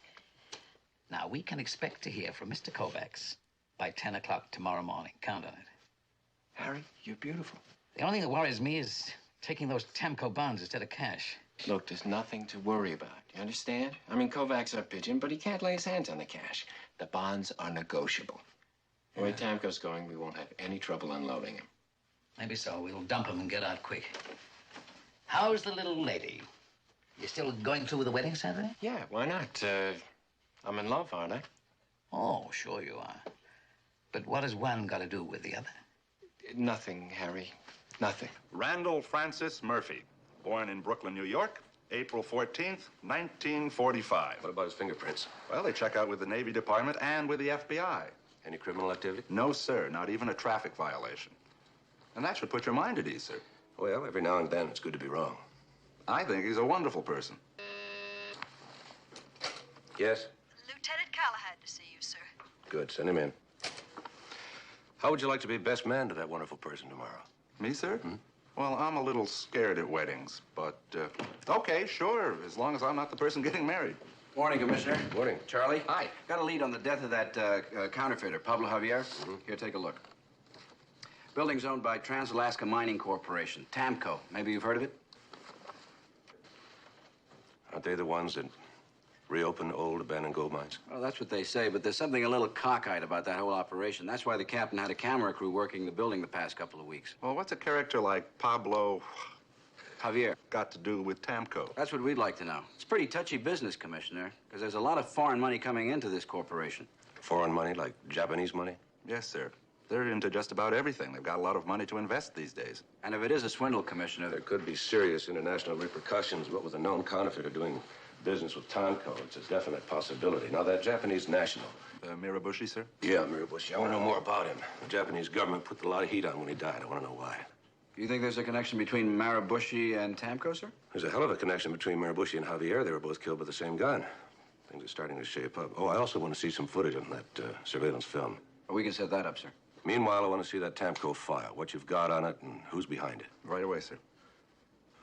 Whoever killed Javier and Mirabushi must have had a good reason, but one thing's certain, they're not to be fooled with. Nice of you to come back, Mr. Newmark. I'm sorry it was such short notice. Oh, it's my pleasure, sir. I just appreciate the chance to get to talk to you again. Well, I've discussed the entire matter with my associate, Mr. Hagstrom, and, well, I may have been a bit hasty. I like your plan, Newmark. Logical, yet imaginative. Can't expect people to work 24 hours a day. No, sir. Your country club may be just what we need, morale-wise. Right. I think we may be able to work something out, providing the terms are mutually agreeable. Well, now, Mr. Kovacs, I hate to pressure you, and I certainly wouldn't if I didn't have to, but I think I told you I have this note due the middle of next week, $500,000. Oh, I didn't realize it was due that quickly. Oh, yes, sir. Who holds the note? Cascade Mortgage Investment Company over on West Larrabee. They're awfully nice people, but you know, business is business. And, well, gosh, if I don't make good on that note, I'm going to lose everything. Well, Dan, I think we can talk to Mr. Ridgely first thing Monday. Oh, sure. I suppose we could do that. I'll be in touch. Thank you. But, no later than Monday. Now, you just sit tight. Mr. Kovacs, you're a lifesaver. The terms, sir, that I mentioned to you, the $500,000 for 10% interest, that's okay, isn't it? Perfect. Just leave Mr. Ridgely to us.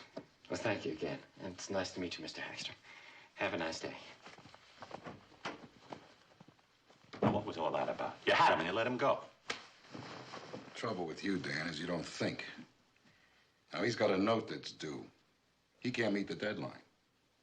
We take over the note, he's out in the cold. We're sitting on a copper mine worth $10–15 million. That's great. But where do we get the $500,000 to buy the note? Right out of the vault. The phony bonds?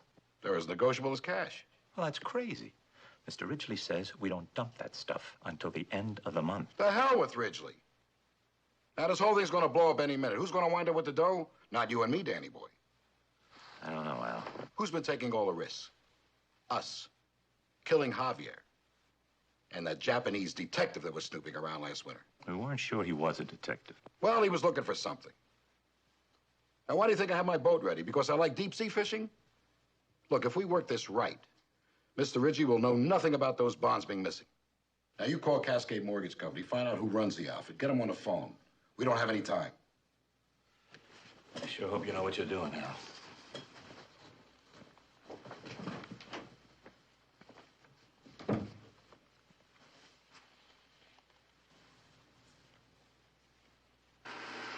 Okay, the guy getting out of the limo, that's Burton Ridgely, retired Army general. Connected in all the right places. It's all his game. He owns the majority of the stock. Number 2 man, Executive Vice President Alan Kovacs. Sort of a high-paid flunky. Mostly an inside man. Do you have a sheet on him? Oh, sir, they're all clean as far as we can tell. Mostly ex-Army people. Now, that's Daniel Hagstrom. Both he and Kovacs served in Ridgely's unit in Berlin a few years back. This guy, Harry Anders, he's strictly small time, but he's something else. He could rob the fillings out of your teeth while you're chewing on a steak. Well, what's he got to do with Tamco? Beats me. He was only filmed twice. And that's for sure he's not working with those guys. Hold it. What is it, sir? Back it up. Freeze it. Right there. That man coming out of the building. We don't have an ID on him, Commissioner. And right? Well, sir, I hate to say it, but isn't that... Randall Francis Murphy. Friend of yours, Commissioner? In a way. Murphy, well, I can run a check on him. We've already done that. Maybe not very well. Okay, it's 2 o'clock. Do you have an appointment, sir? We have an appointment at a church in exactly 24 hours. You know, my horse was so slow, it wasn't a photo finish, but there was time for an oil painting. I think the race was crooked. Or what about the tree surgeon that fell out of his patient?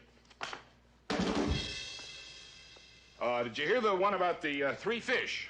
2 herring, 1 smelt. I knew a guy that was so dumb, he thought Johnny Cash was the dime you put in a pay toilet. I just came back from the track. I followed a horse that loved to follow horses.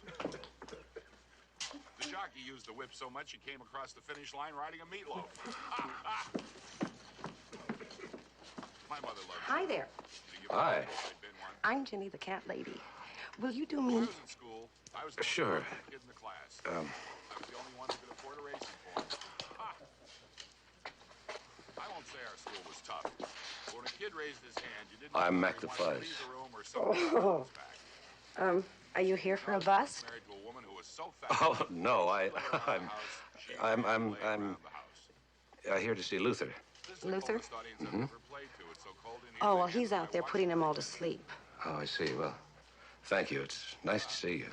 Oh, stick around. And it will be.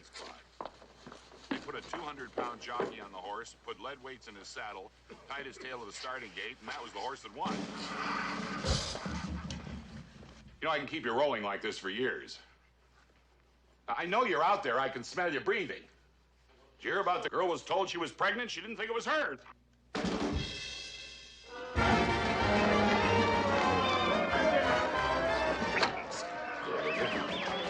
Hail, old friend, well met. Welcome, Commissioner, to the sump hole of voyeurism. You, been behaving yourself? Commissioner, at my age, the closest I get to a liaison de coeur is writing mash notes to Dear Abby. I didn't mean that. Oh, you mean, am I adhering to the tenets of virtue? You may rest assured.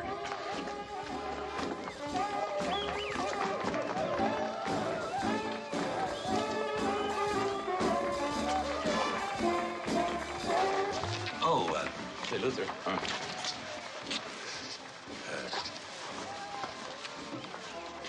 What do you know of a man named Harry Anders? Harry? Well, he's too small a fish for you to be involved with. Well, I thought you and he might be up to something. Harry and me? That's like serving a Chateaubriand on a paper plate. Well, anyway, Commissioner, he isn't very bright and he's awfully obvious. Besides, if I'm not mistaken, the authorities picked him up in the Virgin Islands several months ago. Virgin Islands? Yeah. Are you sure? Yeah, he was doing the old Mexican inheritance scam. You see, he pretends to be a lawyer, and then he sets up a rich mart. Yeah. Well, it doesn't make any difference. He's probably out of circulation by now anyway. With his sheet, one more incarceration would have meant 10 to 20. Why? He was seen a couple of days ago coming out of Trans-Alaska Mining Corporation. Tamco? Tamco. It's much too sophisticated an operation for the likes of Harry. You mean Tamco's crooked? Now, did I say that? In so many words? Well, frankly, I don't know anything about the company, but when you're as old as I am, you learn to recognize a certain aroma. It's called the essence of fertilizer. Meaning? Well, an old maxim, but a serviceable one. When a thing seems too good to be true, it usually is. I'm reminded of the exploits of a crafty old gentleman named Charles Ponzi, state of Massachusetts, 1919. Look up the case, Commissioner. You might get an education. I'll remember that. Tell me, do you recognize him? Oh, sorry. Okay. Sorry to bother you. Oh, don't mention it. Particularly to any of my friends. Oh, sorry.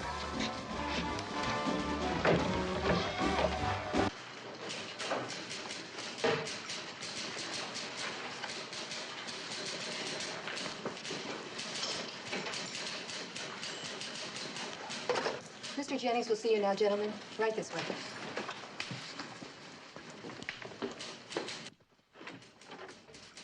Well, come on in, gentlemen.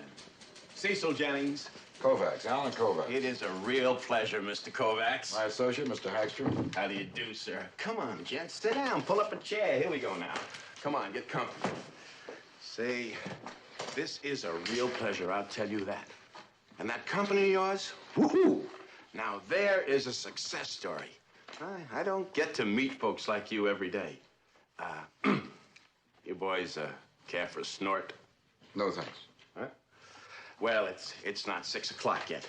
And I promised the ball and chain that I'd hold down on the liquor until the sun went down. But I guess I could always draw the blinds. Draw the blinds. Mr. Jennings, about that note you hold for Mr. Newmark. Oh, yes, that note. Yeah, let me see. I got it right here. Just get a look-see here. Oh, yeah. Mighty valuable piece of property. Mighty valuable. You know, I got a good feel for real estate, if I do say so myself. Mr. Jennings, let's cut the bull right now. I can see right through you. You're a phony. And a country boy act may work with some of the clucks that come in here to get their pockets picked. But you don't fool me for a second. Now, do you want to talk business? Or do you want to play games? All right, Mr. Kovacs, let's talk business. You must want that land pretty bad or you wouldn't be here. Well, I want it, but I can live without it. So don't push too hard. Now, I want that note. I'm willing to give you $500,000 plus, say, $25,000 for your trouble.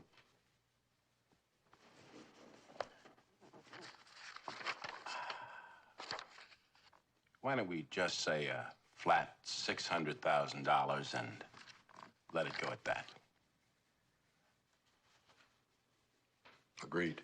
I said that will be satisfactory. Well, all right then. Have you got the bonds?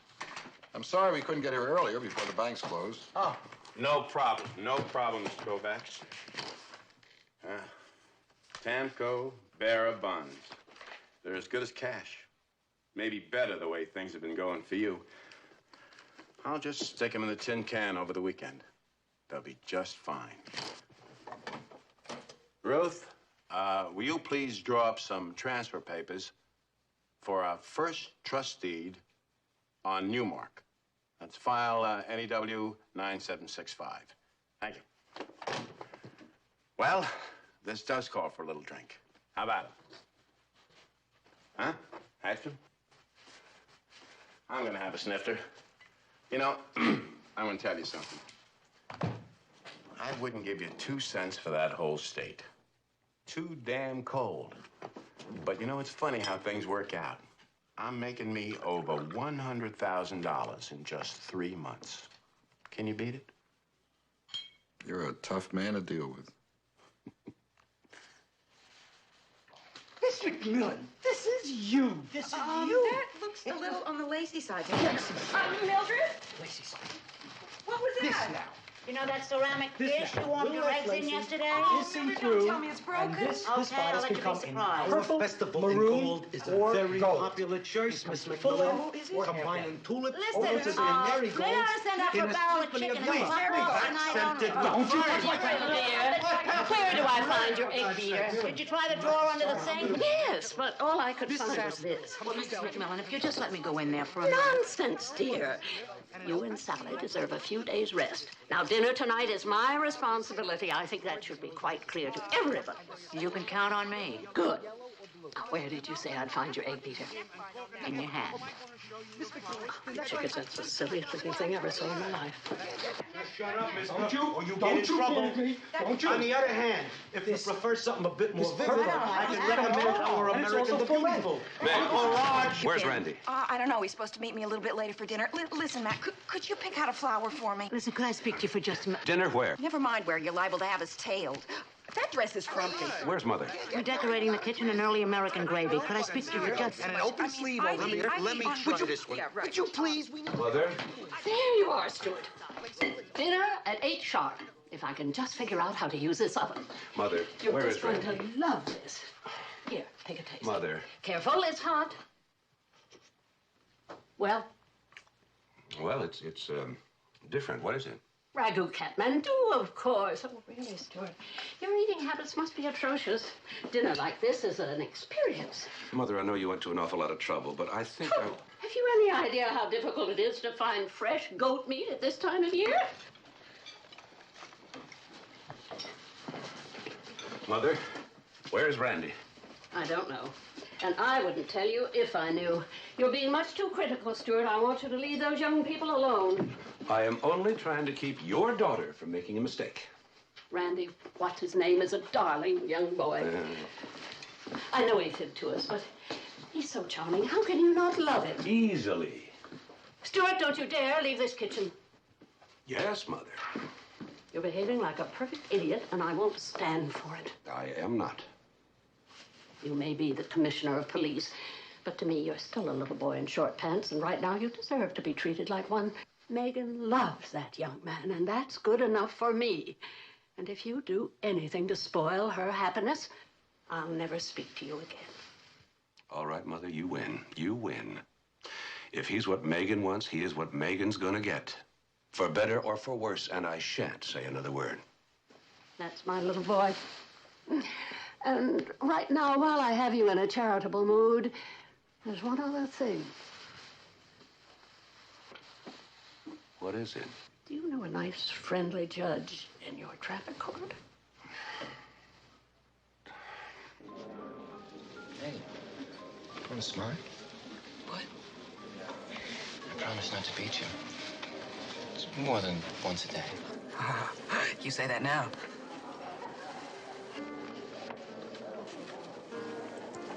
Well, something is the matter. What is it? No, not really. Come on, would you like to talk about it? I don't want to have this conversation on our wedding night. Well, I've just been thinking. I really don't know you that well. Now, look, I confessed all my past sins to one and all last night. Yeah, well, what do you do for a living? I mean, really do. Investments, promotions. I told you. A little of this, a little of that. Mr. Newman? Yes. I do hate to intrude. The desk clerk at your hotel told me I'd find you here. You will forgive me, dear lady. Arthur Porter, sir. Your name was given me by a mutual acquaintance regarding some corporate bonds. Yes, of course. Porter, is it? Yes, sir. If you could spare me a few minutes of your time later this evening, it's most urgent. Yeah, certainly. How about my hotel room? 30 minutes. Excellent. So please do finish your meal. I'm so sorry to have butted in. Who was that man? Who knows? But it could be important. If I've seen him before. Of course. The Virgin Islands, St. Thomas. When I first met you, I saw you talking to that man several times, but you never introduced us. No, I think you must have him confused with somebody else. No, it's the same man. Randy, what's going on? What are you hiding from me? Meg. Look, I don't care. I love you. But you're closing me out from part of your life, and you can't do that. I'm going to be your wife. You're right. I haven't been fair.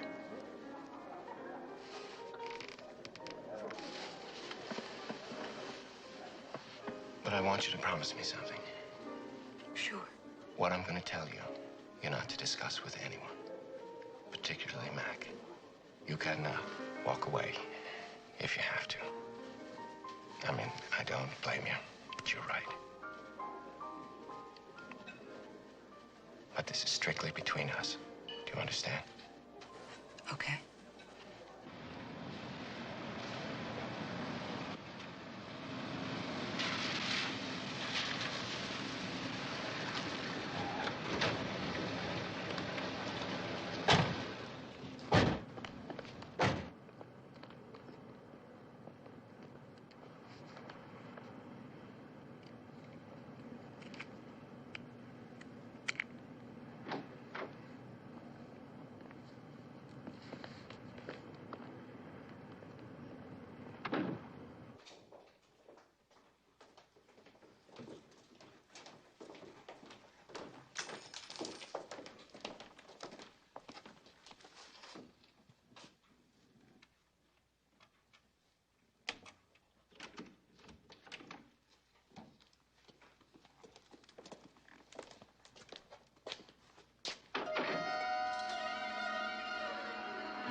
Hey, what are you guys doing here?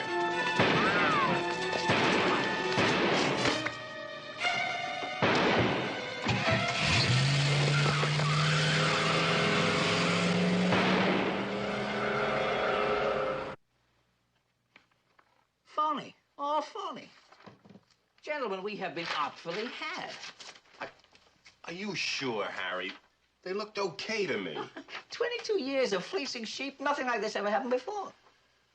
Well, nothing to do but pack it in. Hang on, Jim. You know something? I think we're onto something here. At this rate, we're onto the unemployment line. I know. Look, what's Tamco doing with phony bonds? They're supposed to be legitimate, right? Oh, easy, boy. If these characters are unloading phony bonds, you can bet they're going to pay a lot of money in order to get them back. At least Burton Ridgely would. Not me. You're not suggesting we shake down a man like Burton Ridgely? What do you want to do? You want to walk away empty-handed? Empty-handed I'll be, empty-headed I'm not. You do what you like. But this stuff's out of my league. As far as I'm concerned, you're sticking your neck out and you're going to get it chopped up. Come on, Harry, let's get out of here. Good luck, kid.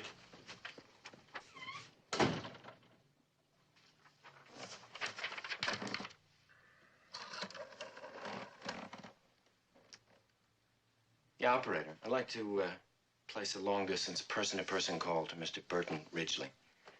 My name is Newmark. I'm in room 452. Montreal, Canada. No, I don't have a number, but he should be staying in one of the larger hotels. No, operator, I don't know the number. Charleston, South Carolina. Yeah. Frank Teasdale. You're damn right it's an emergency call. Cleaned out. Everything. The desks, the file, the safe. As if Cascade Mortgage Investment Company never existed. That's what I'm afraid of. Hello? Hello? Yeah. Oh, just a minute, operator. I'll talk to Mrs. Teasdale. Yeah.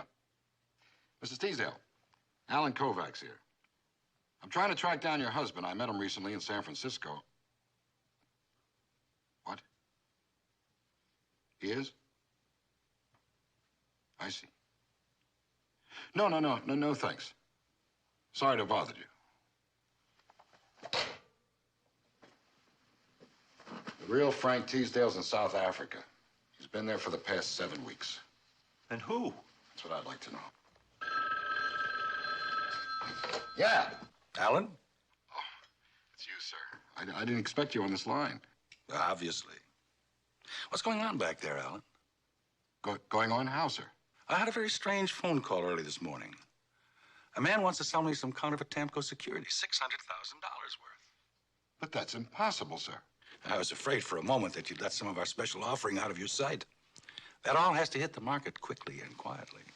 I understand, sir. A thing like this, well, you can see the problem. Still in all, the man knows something. Well, let me check right into it, sir. No need, Alan. I'm meeting him at 9 tonight in San Francisco. I'll deal with the problem personally. It will be interesting to hear how he acquired the certificates. I'll talk to you later. Yes, sir.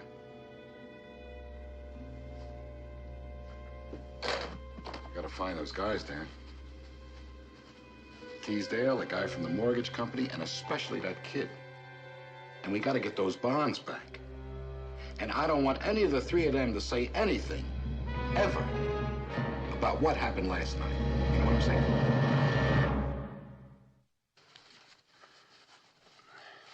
Sally, I can't get this tie right. Put your chin up. Maybe if I just wore a dark blue suit. Oh, you mean like that nice one you always wear at a funeral or helicopter christening? Yeah. Just the pants fit. Well, suck it in. You'll get through it. I am sucking it in. Sally, will you go talk to Megan? She's impossible. She's a million miles away. Cold feet? Well, how should I know? I'm just a mother. Do you think she tells me anything? Photographers. I don't even have my face on. Mother! I better go. Mac, would you be a doll and get the... Yeah, I'll get the door.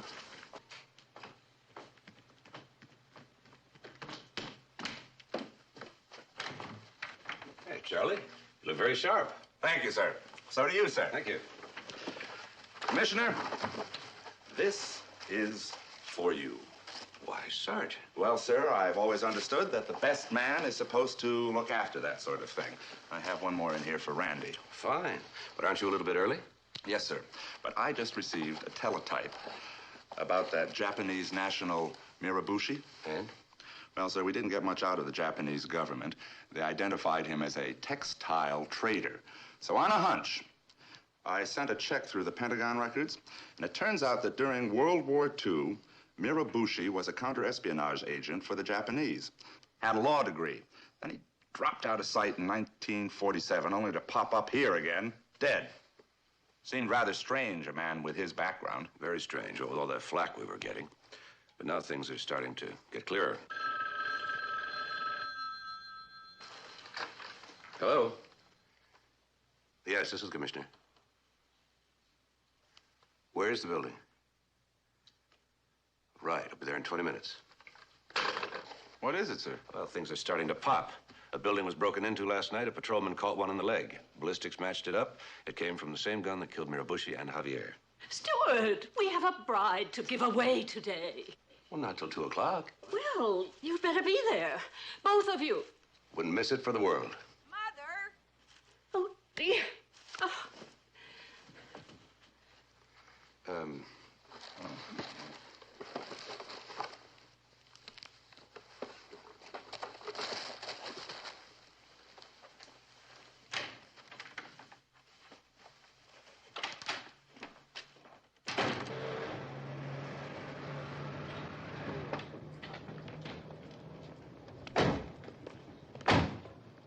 Sorry, sir, out of bounds. Oh, good morning, Commissioner. Carry on. And the guy paid in cash. $600 in advance. Lieutenant? Commissioner, it's a scam, all right. Classic bunco. Question is, who took and who got taken? Excuse me. Sir, have you ever seen either one of those two men before? Never seen him before. Are you sure? Positive. The only guy I met was Jennings, Cecil Jennings. We've got a description, Commissioner. The artist is on the way to work up a sketch. Whoever killed Javier and Mirabushi broke in here last night. Javier probably worked for Tamco. Harry Anders and Randy were at Tamco offices. Enright, I want you to go to Randy's hotel room. Stick with him all the way to the church. Take my car. Yes, sir. Thank you, sir. You're welcome. Callahan, what do you know about a man named Charles Ponzi? Ponzi? Oh, that was over 50 years ago, sir. Yeah. Well, supposedly he bought international postal reply coupons and traded them wherever the rate of exchange was favorable. Gold for stamps. Within 6 months, he had 20,000 investors who put up over $10 million. The fact was, he never traded a stamp in his life. I don't get it. Well, you see, sir, the initial investors were paid off by the money he got from later investors. Then they were paid off in the same way, like a big pyramid.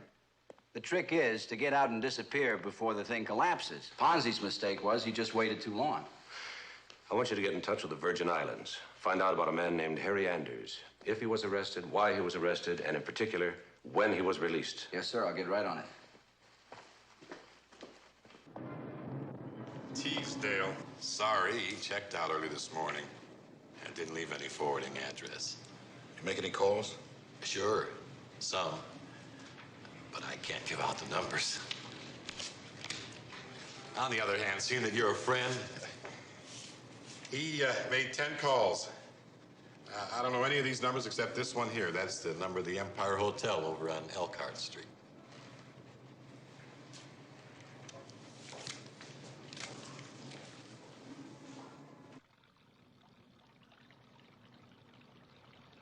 Look, it'll all be over soon. What? Well, you know, it's all your frame of mind. Once you resign yourself, it's really very easy. About 10 years ago, I was standing in a spot just like this. The seconds were ticking off one by one. And you know, she was a wonderful girl. But then my best man had to come to me and tell me that she'd been taken from me. Oh, I'm sorry, Sergeant. An accident? No, an insurance man from El Centro. She left you waiting at the altar. That's right. I But the see. topper is this. 3 weeks later, her husband has the nerve to phone me and try and sell me a whole life insurance policy. Well, I told him he could take his whole life and, well, hello, sir. Mac, it's after 2. What do you know about Trans-Alaska Mining? You were at their offices yesterday and the day before. You having me followed, or what? We got a surveillance team working the building. In a week or so, maybe less, we're going to blow that operation wide open. But now I want to know if you're involved or not. I am not. I considered investing, decided against it. Who's this man? Never saw him before. Really? His name is Harry Anders. He's a confidence man. Several months ago, he was working the Virgin Islands. You were there at the same time when you met Meg. 2 days ago, he was seen coming out of the Tamco building. 10 seconds later, you came out of the same door. Now, if that's a coincidence, I'm Daffy Duck. Stuart, where on earth have you been? Mother. This is nothing short of disaster. It's 2:05. Reverend Coffey has disappeared. Megan's nearly in tears. Mother, it's all right. Reverend Coffey has been delayed. His assistant, Reverend Vandenberg, will officiate. Oh, thank heaven something's going right today. I won't relax until this thing is over. Come on, hurry up. We'll continue this later. This is impossible. We should have been married in City Hall. Well, at least Randy's here. I mean, how would you feel without a groom? Here he is, darling. Everything's going to be all right. Megan, wipe off your face or pull down your veil or something. Mac, where were you? Oh, just getting a lesson in high finance. You nervous? Yeah, a little. Second thoughts? No, What's the matter? nothing. I'm just a little uptight, that's all. It's not too late to back out. Look, sis, I'm only thinking of your welfare. If you want to back out, back out. Nobody will blame you. Mac, I know you're worried about me, but I'm a big girl. I really know what I'm doing. I know it's not gonna all be lots of laughs and great fun, but I love him, and I'll take whatever comes, eyes wide open. Wish me luck. Luck. Lots of it. I might cry. Me too.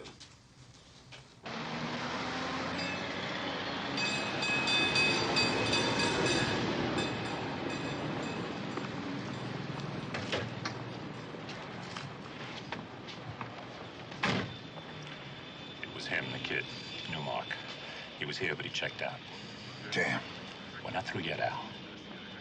The kid is getting married this afternoon. Where? Well, the bell captain didn't know, but the reception is at the Carrollwood Hotel. There's something more. When he checked out, he had an extra piece of luggage. A green attaché case that he insisted on carrying himself.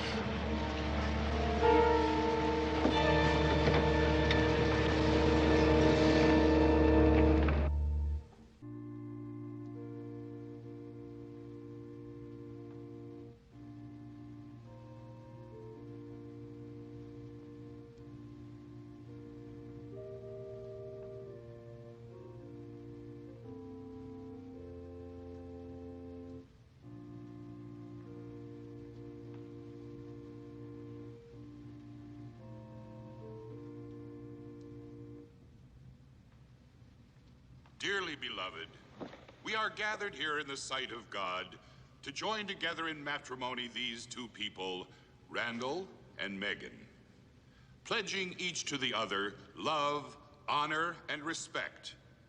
Whomsoever God may join in this holy estate, let no man put asunder. May God bless you, my children. May he shine down his countenance upon you. May his love reign in your hearts. May the sweet glow of his heavenly benediction light the path of darkness and lead you hand in hand to perfect happiness. Like a Loretta. May the rose petals of love and affection carpet the craggy road of life, as together you make your way through the wind-tossed storms of temptation and lust.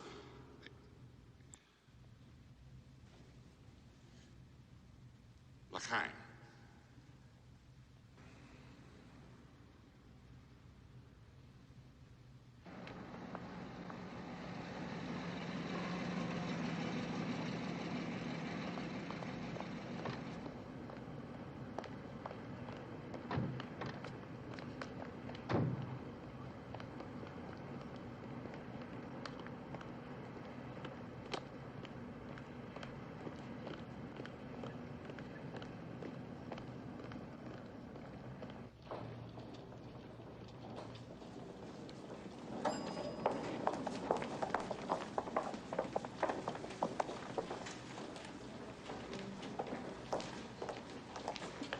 Good afternoon, sir. May I help you? Yes, my name is Newmark.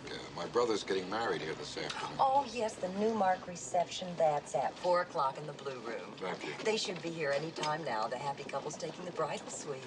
Would you care to wait in the lobby? Oh, thank you. Thank you very much. Yes. Cameron? Yes, Cameron. Just a moment, and I'll see you.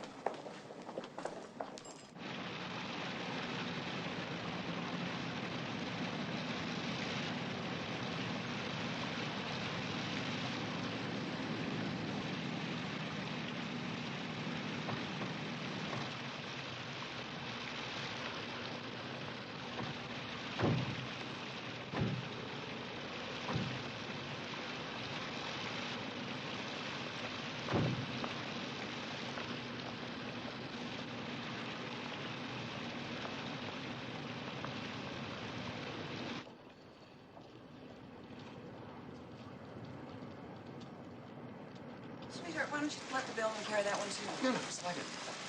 Mac, I sure hope that Sally can make it to the reception. Oh, she will. She just wanted to go home first and check the baby. Well, I'm going to the Blue Room and check on the orchestra. 3 electric guitars and a bass fiddle do not make an orchestra. Oh, dear. Hope they're not tacky.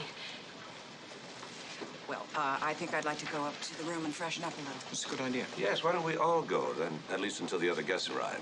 Now that's tacky. Well, it's 10 minutes to 4, and we have to be out of here by 6, and we wouldn't want the happy couple to be sidetracked by anything. Mac! We'll, see you soon. I'm gonna go to the Blue Room, make sure your mother doesn't get into any trouble. Did you see that attaché case? Yes, sir. Green leather, 14 inches by... I have to find out what's in it, because if it's what I think it is, it all may piece together. The Javier murder and the Tamco swindle. Well, we could also prove that your new brother-in-law is a crook, sir. No offense. That's why you have to go up to the bridal suite and open up the bag. Me, sir? I don't want my mother or my sister to find out I had anything to do with it. Well, that's very sensitive, sir. No, gutless.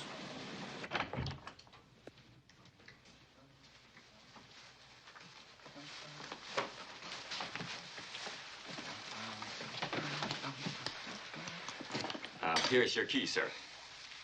Sir? Your key. Thank you. Yes. Is there anything else I can get you? No. Oh, thank you, sir. I hope you have an enjoyable stay.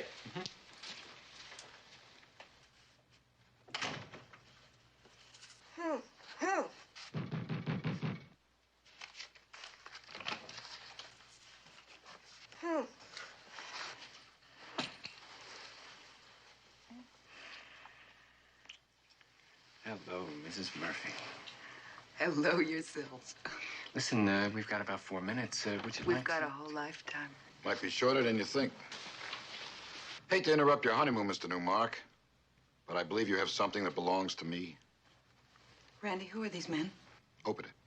I don't have a key. I said open it.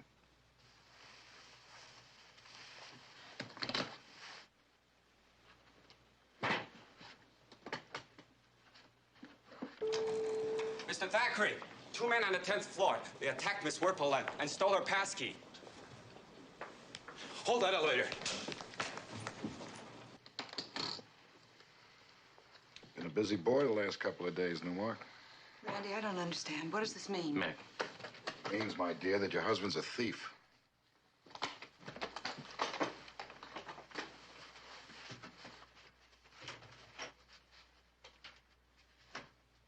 Randy. No, Meg. No! I've got to get that bag. They'll kill... Hold it!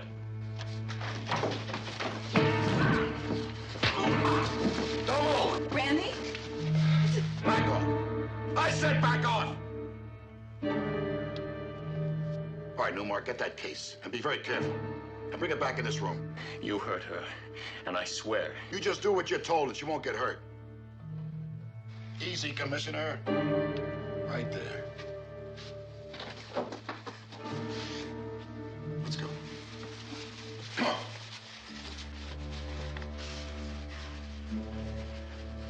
Get your hands up. Get against the wall flat. Commissioner!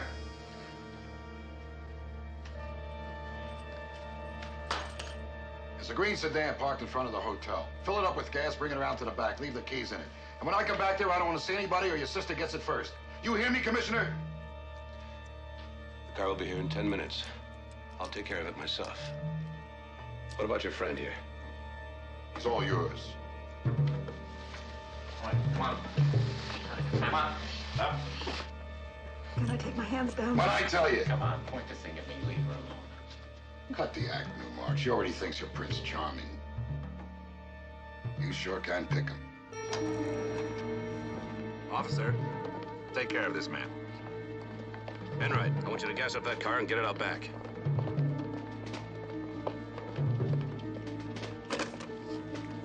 Operator, this is an emergency. This is Commissioner McMillan. I would like to have 555-2212, please. Callahan, me. I'm at the Carrollwood Hotel. I want you over here on the double. I want a radio device and a triangulator. And there's something else I want you to bring with you.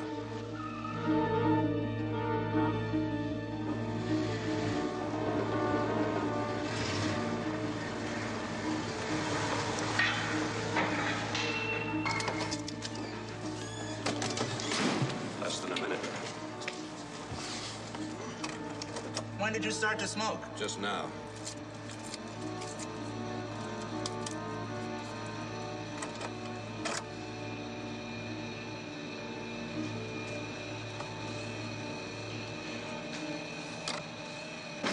Stuart, what's happening? What's happening up in that room? Easy, Mother. They say there's a man up there with a gun holding them hostage. They're going to be all right, I promise. You must do something. I'm doing everything I can. Now, let's go back inside. Oh, I won't move. You'll move if I have to carry you. Wait, Stuart, you sound just like your father. No.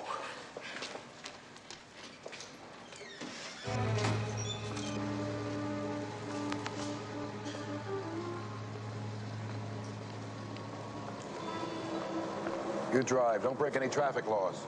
I'll be in the back with the missus.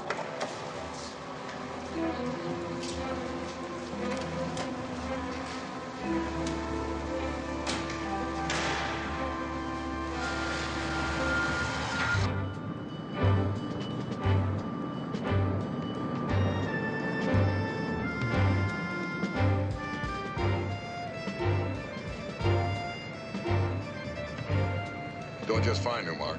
You're doing very, very good. You're smart. Not smart enough, but you're smart. And that dumb country boy act of yours down pretty good.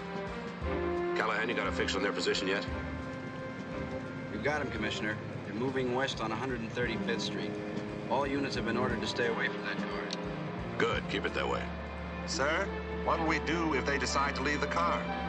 I don't know. I really don't know. For better, for worse, huh? It's really a laugh. Police commissioner's sister marrying this cheap hustler. You should have told her. And there's a lot of things you should have told her. Right, Newmark?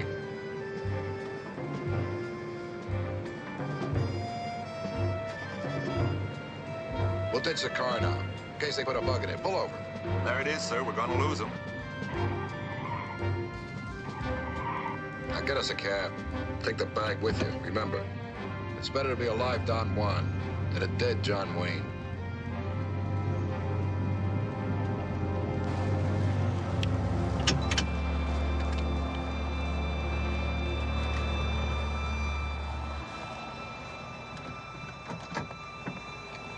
They've stopped, Commissioner, somewhere near Fremont and 126th Street. Should I move in on him before we lose him? No, we can't take that chance. But, sir... But keep your equipment going. Yes, sir, but how are we... Shh. Hey, taxi! What's the matter, bud? You late for your wedding? Oh, hi, miss. Mrs. Slide in, you. In front, Newmark. Where to, buddy? South Bay Marina, main pier. Let's go, Sergeant.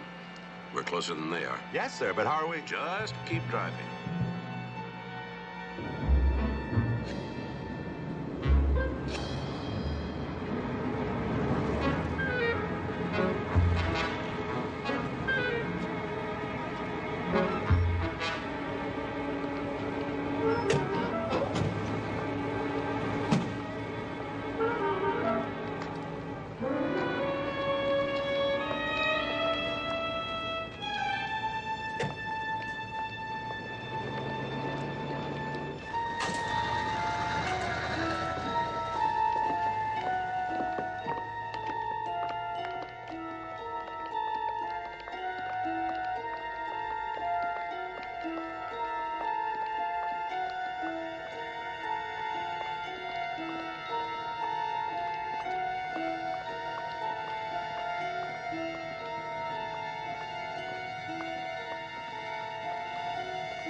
Find it.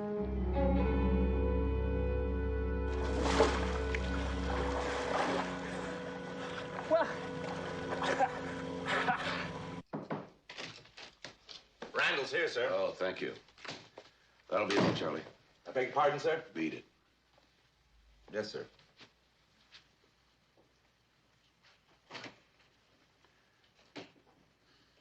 Well, it looks as if you got caught red-handed, Mr. Newmark or Murphy or whatever your name is. Murphy. That much was true. Things haven't changed much, have they? Beg your pardon? I said Central Security hasn't changed its training procedures much in the last 20 years, have they? I don't know what you're talking about. Of course you don't. And I suppose when you saw that cigarette burning in the ashtray, it was just luck that you knew there was an electronic bug planted in the cigarette lighter. You put that there? That's one of the first things they teach you. I'm cleared top secret. I should have known. Why Central Security? It was a Japanese agent from Interpol who was after Ridgely. Mirabushi? Yeah. Somehow his cover was blown and I got the assignment with nothing to go on. So the plan was to flush him out, you know, catch a thief with a thief. I should have been notified. Well, it just wasn't possible. Only the director and the secretary knew what I was up to, and a man like Burton Ridgely's got more ears in Washington than a Kansas cornfield. And Harry Anders, I assume you arranged his release? Yeah, he, in Trumbull. He got picked up in the Virgin Islands. How'd you know it was me? A guy with his record doesn't get off that easy without somebody pulling strings. When I got down to the nitties, I had to hope that someone was you. Anyway, it wasn't hard to hook up with him. They're a couple of nice, pleasant guys, you know, not very bright. And I was just kind of winging it until they told me that the same guy that killed Mirabushi also killed a counterfeiter. At which point I figured Tamco was probably planning on dropping some phony stocks of bonds in the market, which is why it was absolutely essential to get the bonds instead of cash. Why didn't you bust him right then? Well, because we'd lose the connection to Ridgely. Very important to connect regionally directly with the forged bonds. And, look, I'm scheduled to meet him a little bit later this evening. If you can arrange to get me out of here. Oh, I think so. And the San Francisco police will even have a couple of plainclothesmen around to help keep your neck intact. Does Megan know? Yeah. I mean, I wasn't about to let her go through the rest of her life thinking that she'd married a thief. It's a rough life. Mm-hmm. But after all, you forget one thing. She's a McMillan.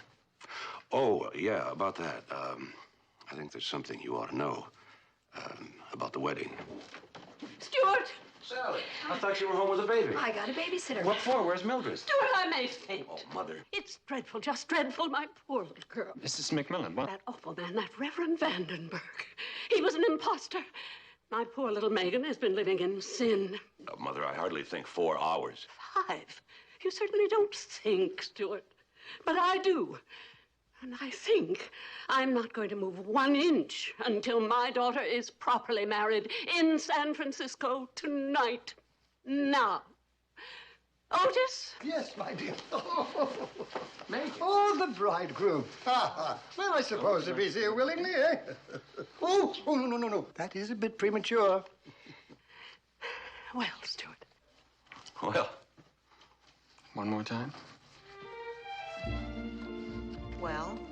Oh, yes.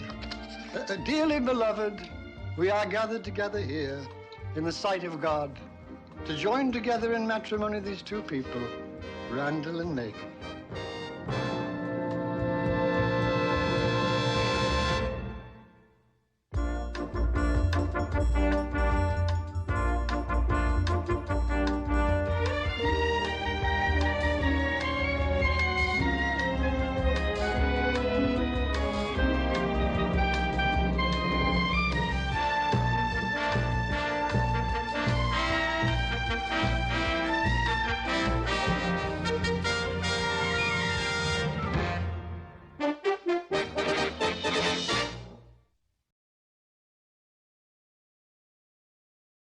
Này, sao thế nhỉ?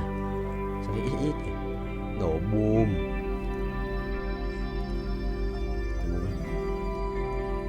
Chuẩn không vậy? Chuẩn rồi. Không quá rồi.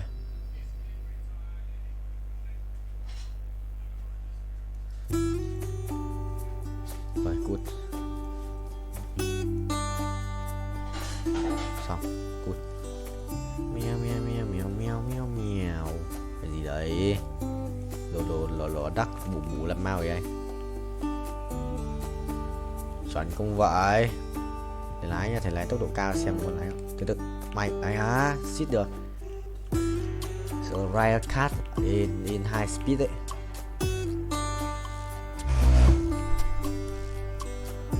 Chuẩn không? Hay á? Không được. Giữa tốc độ cao. Tốc độ cao đét mà. Rồi 1 lần, 2 lần, lần thứ 2 300 lap à, 400 lap. Chuẩn không thầy? Chuẩn không? Chuẩn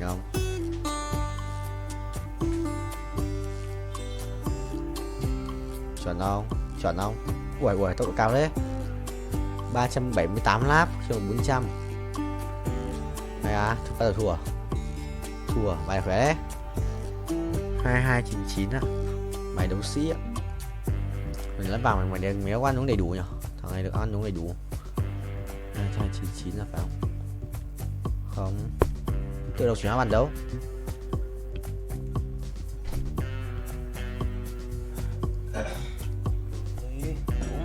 Hả? Đúng đi em. Đúng.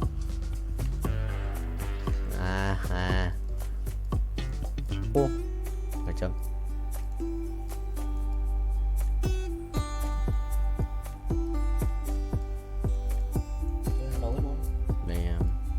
Full rồi. Chuẩn bị ăn đi sang xuống dưới.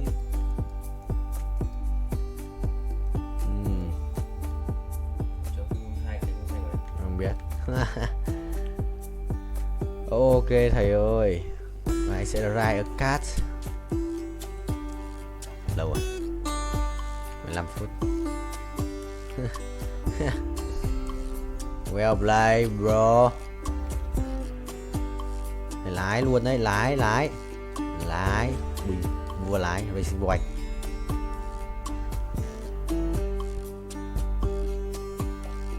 Nhốt luôn, chết không? Ngồi đi. Đéo đi à? Vào nó kèm rất siêu linh, đéo đủ mana để chết. Phải không? Cũng là khỏe rồi ra. Đấy cái bài gì với cả Nautilus 2 cảnh vệ này. 3 cảnh vệ rồi, 4 cảnh vệ, cảnh vệ 2 luôn. Còn biết từ chúng ra cái gì á? Có cảnh vệ à? Ui, bài này đánh as cảnh vệ nhờ. Hóa cung xanh à? Được phết.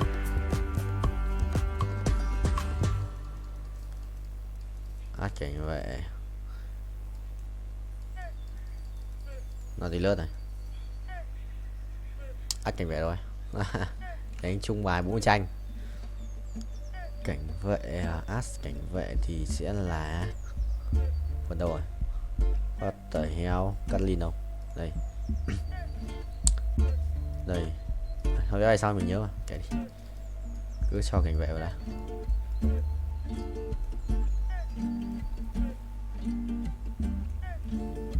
Bùi gỡ. Cái bùi gỡ. Rồi, vừa đủ. Vừa đẹp. Cung xanh này. Vô cực rồi. Cung xanh vô cực với cả cuồng đao à? Dấu có cuồng đao. Xít quá. Chắc là chim quá rồi. Chắc thế. 82 máu à? Trốn nhỉ? Sẽ một chút trốn đấy. Mình sẽ lái cái này trước. Ok. Tốc độ cao đét. Ok được rồi.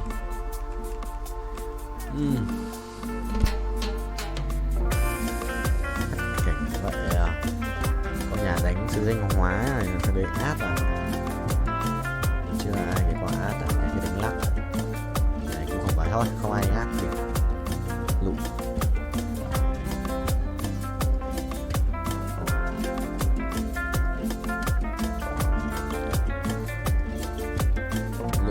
San luôn mà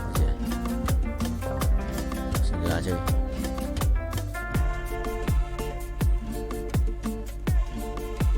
Nắp tổ xin ra tạm đi.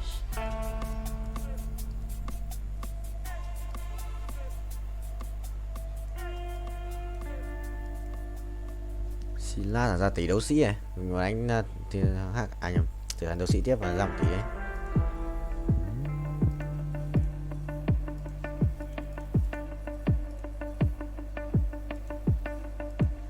Đấu sĩ ạ, quỷ đéo chịu được mà anh đã stop rồi, có thể không? Anh nhầm Bùi Tía nó xóa. Tí thầy nhót, này mà bình tĩnh tự tin và tự tin. Bịch đổi bài cái nổ mồm luôn mà, sự là khỏe đấy, nhưng mà thầy xoay bài cái chưa xoay. Có Saza hả? Rakan.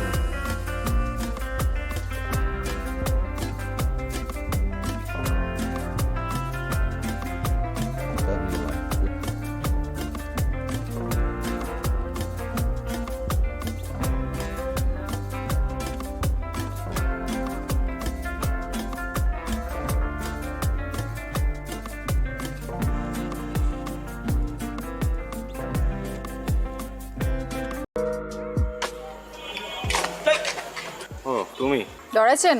ডরাবো কেন? মাগের এরকম আটকা মায়া মনে সামনে চলে আসলে তো একটু চিন্তা লাগেই।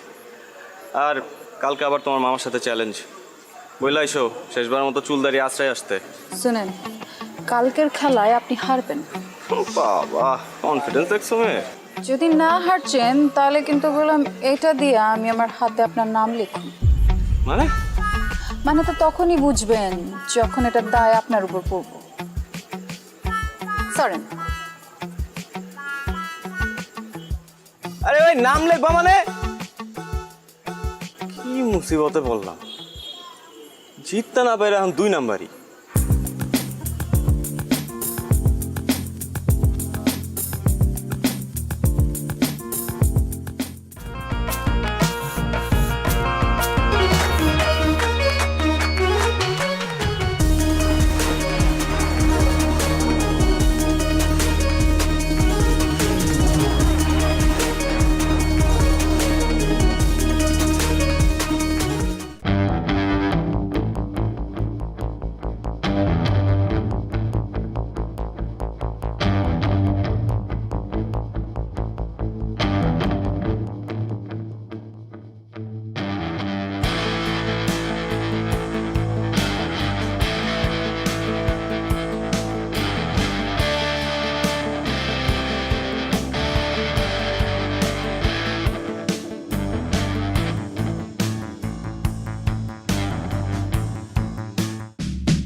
কি করছিস? এটা কি করলি তুই মামা বলতো? শেষ পর্যন্ত ওই হাবলু মামার কাছে। সরি বলছি তো, মিস্টেক হয়েছে। আর এটা খেলা না, খেলাতে হার জিত থাকি। এই কথা তুই বলতেছিস? 3 বারের চ্যাম্পিয়ন নিলয় বলতেছে এই কথা, শেষ পর্যন্ত খেলায় হার জিত থাকেই। হ্যাঁ বলতেছি, এবার হয় না, আগামীবার হইব।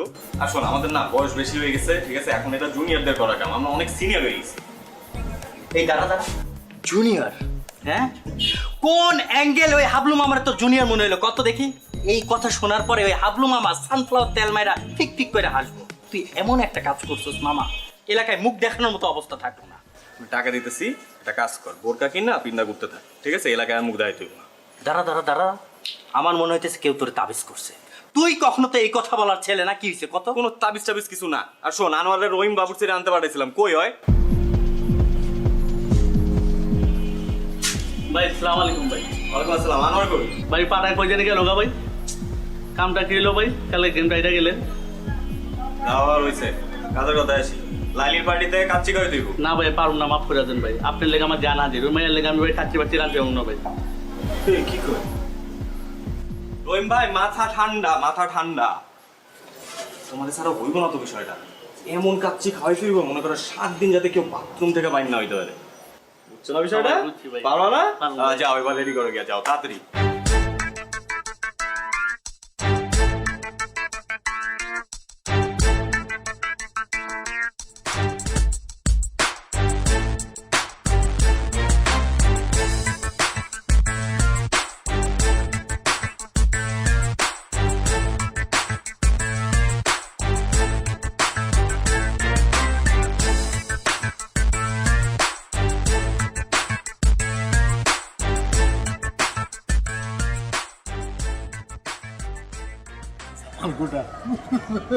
একটু বড় খবর হইব।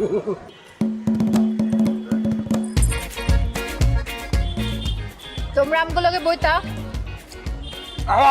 আরে আমরা তো খাবোই, আগে আপ্যায়নটা করে নেই। পুরান ঢাকার ট্রেডিশন তো আপ্যায়ন করা, কি মামা? এই তো দুধ লাইনে আইছো, এরকম লাইনে থাকলে তো কোনো সমস্যা হইতো না। খুব তো কইছিল খেলার কথা, এখন বুঝছো খেলা কি? এখন একদম ক্লিয়ার মামা। আপনার একটু কাছে দিই।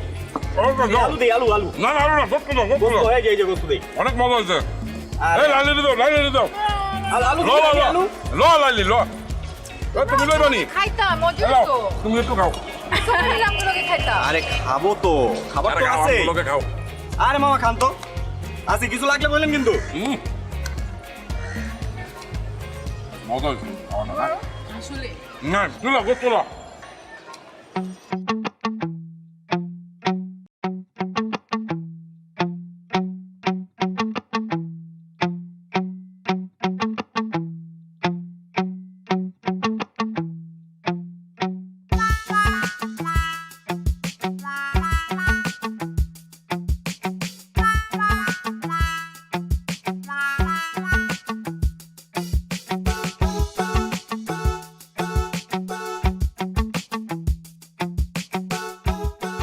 এইবার লইয়া কয়বার হয়েছে?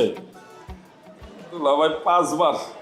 তোমার এত করে কইছি যে একটু কম কম খাও, মাগনা খাওয়ান পাইলে হুদাই হাম করে খাও। দুলা ভাই আমি তো মাগনা খাওয়ান খাই ভাই, আমরা তো বাজেতে জিতছি আর আমি তো পরিমাণ মতোই খাইছি। বিশ্বাস করেন দুলা ভাই, আমি নিশ্চিত ওরা খাওয়ানোর মধ্যে কিছু মিশাইছে।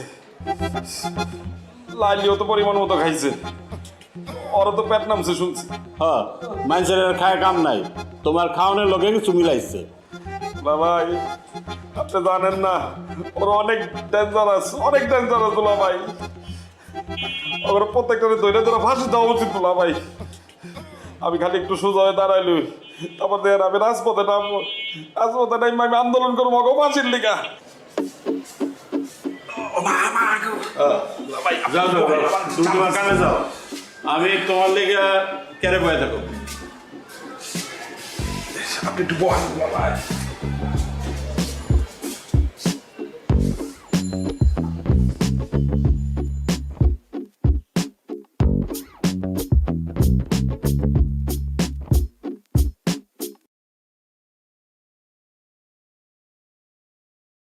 Video 1 ngày 2 tháng 7 2024 Binh Chia Lình Get Go Boy Ồ không, cái gì hiện ở trên màn hình của tôi vậy?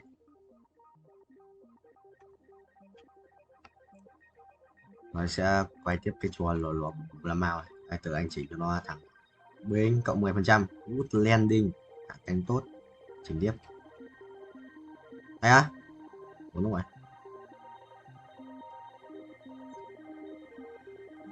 Chuẩn không? Chuẩn không? À, học từ từ. Bên 15 lap rồi á. Sẽ muốn bút bút này.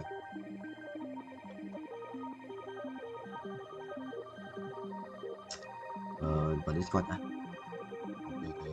Bài tiếp rồi. Anh cày xem đến bao giờ được 80 củ cái dòng ngoài thì anh vào anh quanh 10 lần. Ở 5 củ 10 lần. Cái cày vòng này sao tận 50 củ và thua.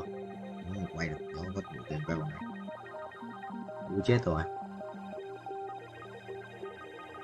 Bên chia lên, bên chia lính. Chuẩn không thầy? Kathleen thông đạo Diốt à? Rồi sao phải hạ cánh rồi?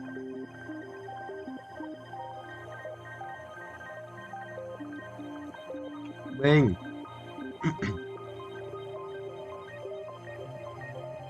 thầy cho xoay tròn nhé. Đây ở đây. Perfect. À, đi xích. 10 lap này.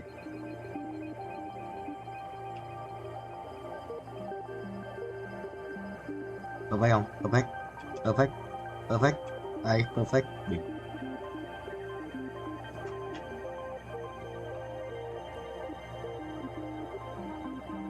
Gì đây? Đây à? Không, ai ơi. Không phải đâu. Cơ sở đấy là trụ sở chính. Quan chủ để sống nhiều công ý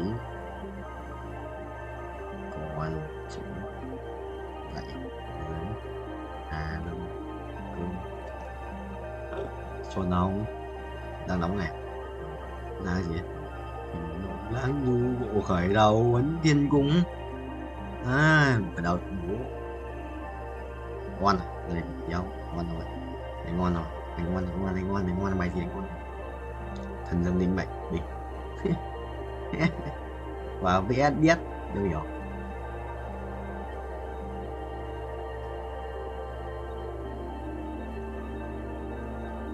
được mà nó cũng chuẩn chỉ chứ cái khổng lồ chỉ lấy một cái đéo là nhét lên cái khổng lồ vậy sao Vinh Chile không nhặt trước lần nữa. Hello guys, tao chắc chị chinh choang chưa với thằng Trung Quốc cũng ra này. Đây có thằng điên xin ở Pripyat, mình có thích Pripyat không?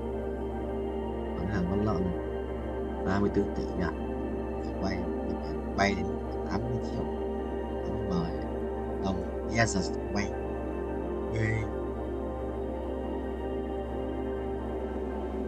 Rồi nguyên nhà đéo giờ đánh nguyên nhà mà không trên một con chữ đấy kia phải đét thì mấy con này ở dưới mình sẽ quay một cười nó chịu mà tắc kè này nhìn như con nhái bên chia lên không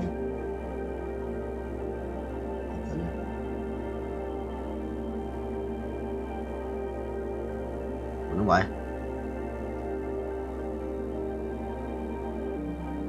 nghiêng rồi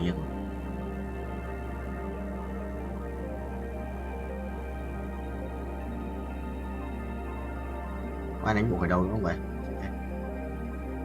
cộng một tướng à không ai đánh bộ khởi đầu cũng thầy à thôi thầy xin phép vậy còn tiền 3 sao tiếp 3 để check bài á cho có thằng đánh á này có oan thì sao không phải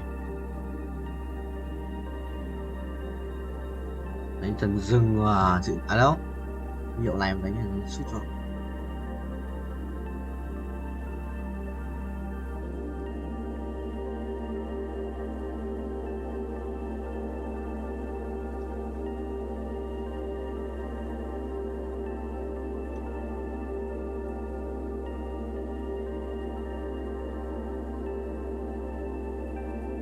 kìa.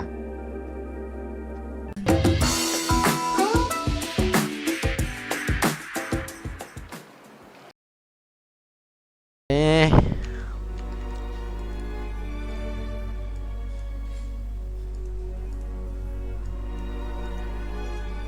Rồi xong nhiệm vụ đây. Cút thật này ha ha, thầy khóa lại. Mày nhờn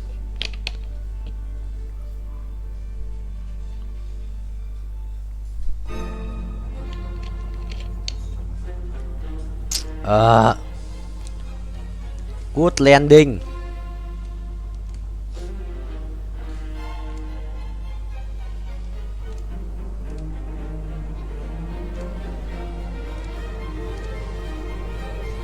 Chuẩn không? Chuẩn không? Chuẩn và chỉ. Binh và chi, linh và linh. Binh chi linh. Hỗ trợ để cho cút. Khảm bảo thạch à, khổng lồ tí hoan.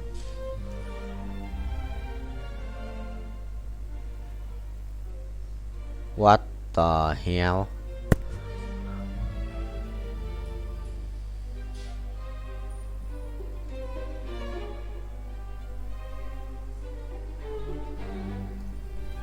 Thế đi. Cứ thế đi.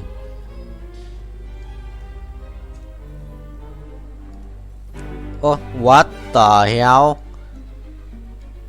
Cái gì đây? Trốn đâu? Không leo lối được. Okay. Trốn bro. Không chưa có đồ rồi. Mày xin ra mà trốn tao. Mấy chấm là xin ra 51 à, còn 9 phút nữa thanh xong chỉ còn là đeo rồi. Bình.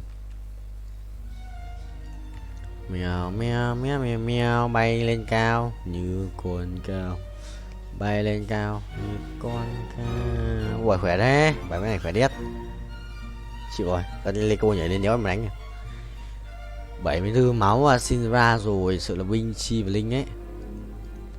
Ô cái gì đấy? Ấn thuật sĩ à? Tam hợp là rồi Kion. Rồi không ai tranh bài.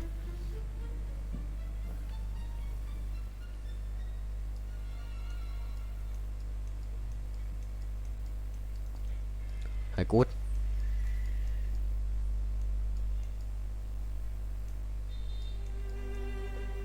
Cút ngay. Rồi xong. Thread 2 à? Asia lắp ấn định mệnh, găng tay, găng bảo thạch với cả một cái sojin là xong rồi. Giờ thêm đồ cho Syndra này, Syndra rồi. Và thiếu đồ Syndra mới là vấn đề chứ. Đi chợ nhặt thôi, đi chợ giờ sẽ cần gì trước, giờ mình sẽ cần một cái cung hoặc là một cái mũ phù thủy ngay lập tức. À thằng đánh bộ khởi đầu à? Cũng ghê. Mai thắng. Sau 15 giây thì mai thắng. 453 củ mà anh chưa đủ tiền, anh thiếu cận 250 củ nữa. 254 củ. Sửa đất và đồ đấy. Nhặt thêm chi chút năng lượng ra cho binh. Mà lên cao như con cao. Wow. Cút rồi. Ui xin ra, nhưng mà lại là một cái đai máu. Rồi mất cái cung thôi, lấy xin ra. Này một con xin ra thứ hai. Thôi kệ đi, bây giờ là Pandora lõi sau. Vua rồi. Chắc thế. Còn đồ cho on nhở, đéo đánh on nữa thành thằng Red 3 đấy. Mà on nhảy đồ. Nào kẹt thôi. Quên mất. I'm sorry bro.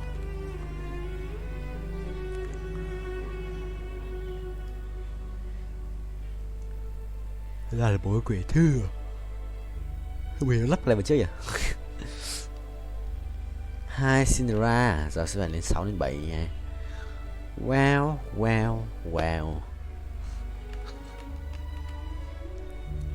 Chôn không thấy. Chôn nhỉ? Chôn điết. Là ông à? Không ai được tranh bài. Bình. Rồi cái đánh thần rừng thần thoại vậy. Chôn tao. Thần tài à? Mấy thần tài cơ? Một thằng này, một thần mà một ấn đấy mà. Còn đánh khỏe bài, chôn tao. Muốn thần tài đánh bài khỏe vậy. What the hell? không có thăng hoa chắc cút. Chịu rồi. Biết đấy, biết đép mà. Kinh khủng ấy. Sắp với 35 mà vẫn còn tận 48 máu. Sự anh hay sự kinh khủng đép ấy.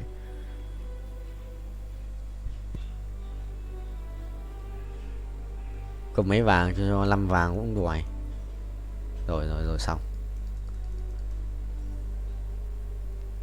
Cái gì cơ?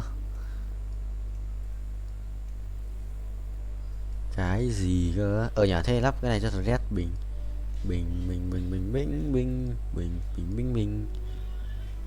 আব্বা আম্মা যদি তোর ছোটকালে জানতো তোর হাইটের লগে তোর গাদামির হাইট একটু বাড়বো তাহলে নিজ দিয়ে এমনিতেই 6 ইঞ্চি কেটে দিত তোর আর গাদামি বাড়তো শুন আব্বা আম্মা যা বলে তা কর বিয়েটা কর আর আমার রাস্তাটা একটু ক্লিয়ারটা কর ও আমি তোমার পথের কাটা না তোরা কেউ চাস না যে আমি পড়াশোনা করে এই নিজের পায়ে দাঁড়াই তুই তো নিজের পায়ে দাঁড়াস নাই তুই তো আমার কাঁধের উপর ভর করে দাঁড়ায় আসছিস এই আসো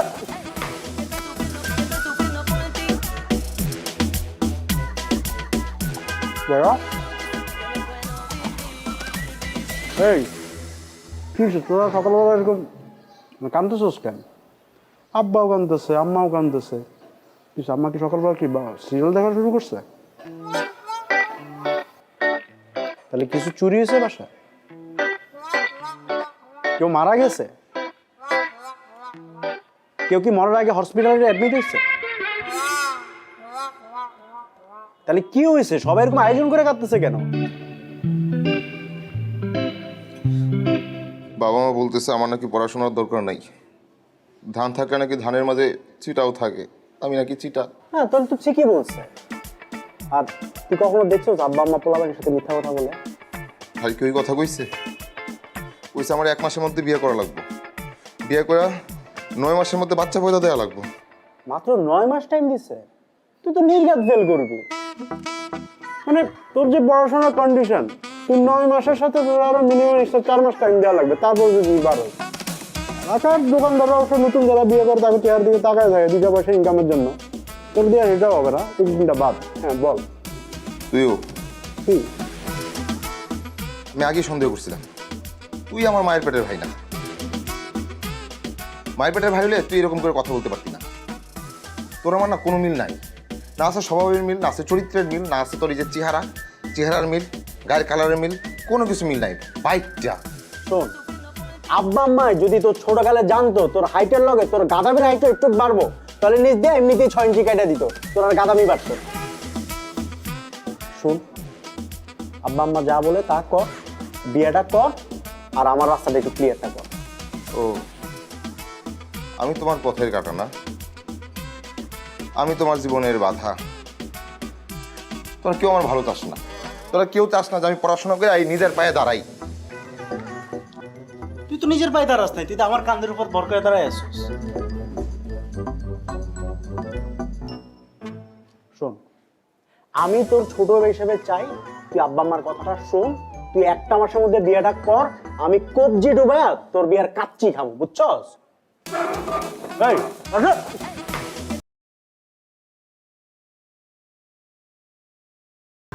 Một video 1 ngày 5 tháng 7 2024 bên Chilling Let's go boy. Mình sẽ bay tiếp cho các em xem nhé. Ok, phải để tự lại.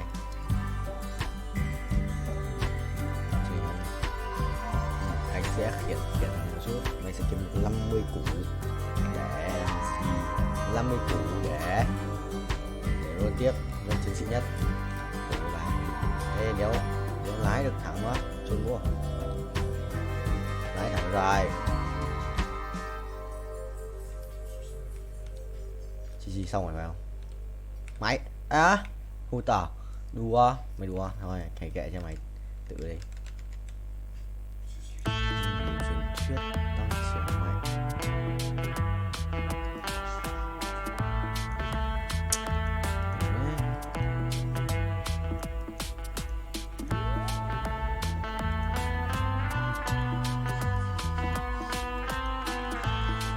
xa sửa binh nhé.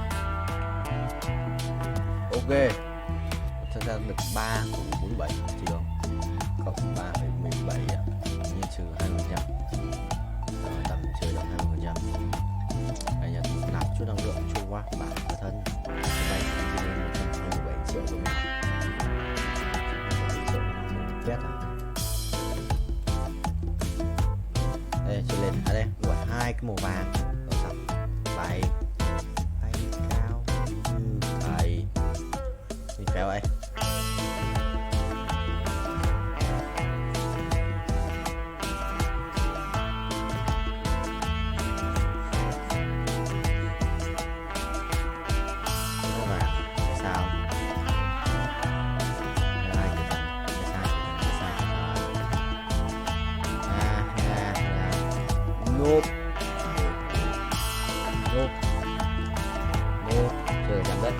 Xếp thằng này quỷ à, ác quỷ vô ba đùa tao cái này nó là kiểu rồi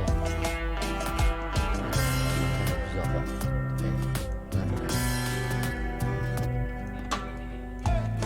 chết rồi đi kìa 2 phút hơn của pháo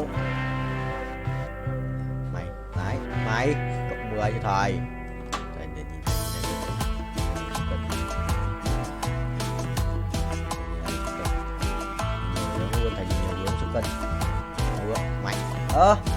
Đùa tao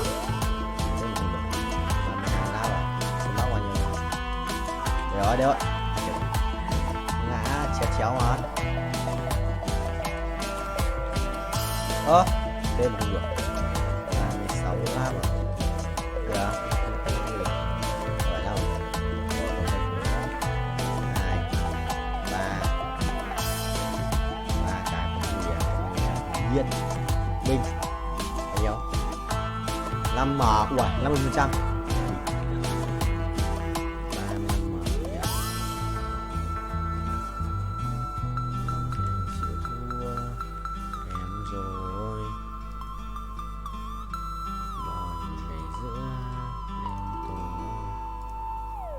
không? Ui, ra với bia này, độc dược à? Thôi cút, không quan trọng.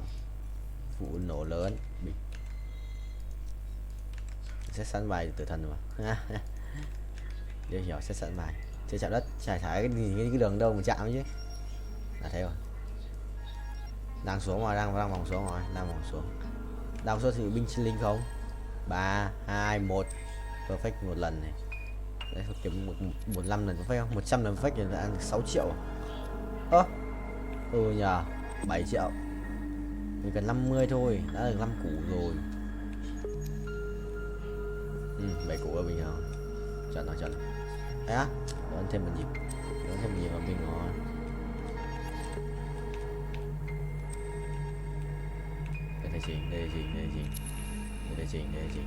Đây chị. Ok, không được.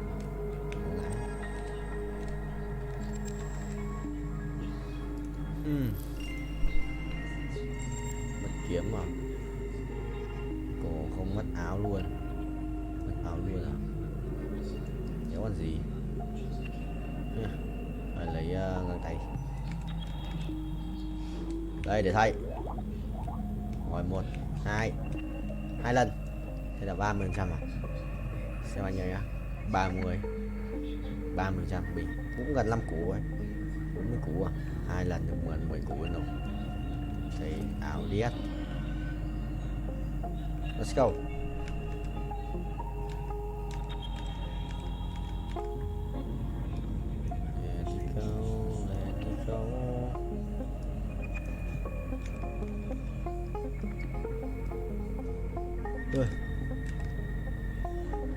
Một chút binh chi linh không vậy bảnh 7 láp à? Vậy 456 triệu coin để rebirth tiếp à? Sợ khó đấy. Anh cần 50 củ này phải chừng. Ui 40 củ tròn kiếm tiền từ điêu ấy. Một lần perfect này. Một lần perfect.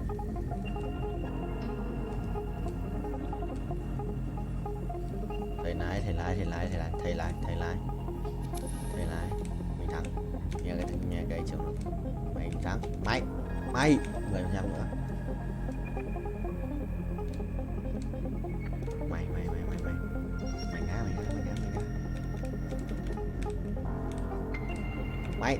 mày ô không được, đùa tao xuống không xuống 7 bánh ơi, đâu được rồi xuống dấu vậy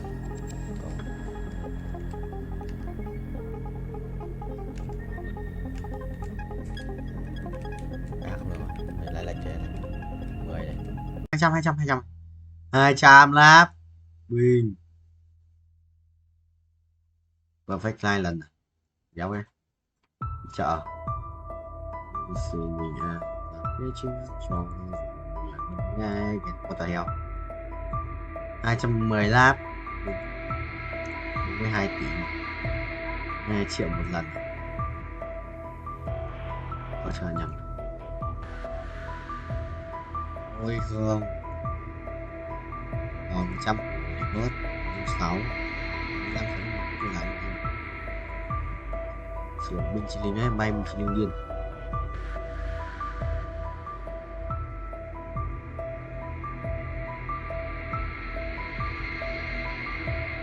chương 8 này làm chi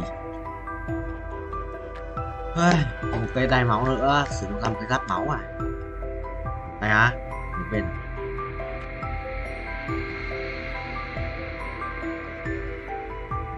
anh không muốn như em nghĩ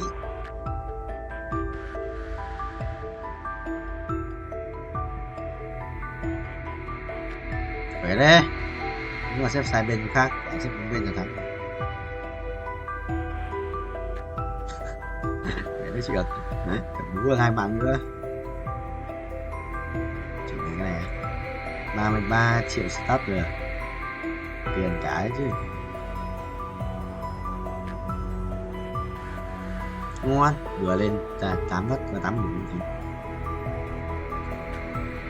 có ra xét này không muốn đâu cái này chọn hơn đấy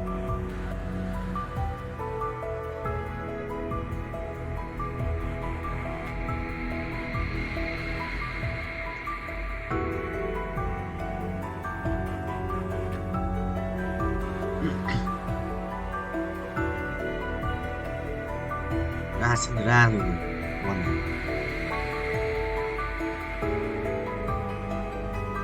tôi xếp tiền lên 30 tiền nữa nhanh không cái là xong giao chim là đủ tiền và cái nó nhảy đá gì đó quên sao đây nó lại quay nhiều lên ngoài mắt ngoài thành là thầm trong mắt rồi không biết không anh em tôi là cái người sao mà lắm mắt người ta sao người xuống rồi lắp con sinh ra và xong là 57 nghìn sinh viên con ghét cả đâu còn bà sinh viên cũng xanh rồi quỷ à mới thua thì ai cái đánh hay đấy bây giờ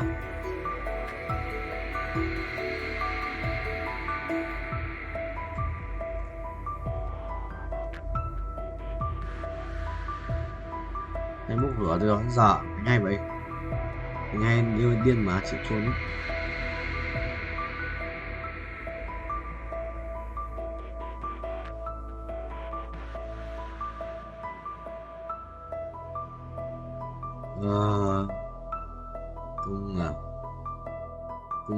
cung xanh à đai máu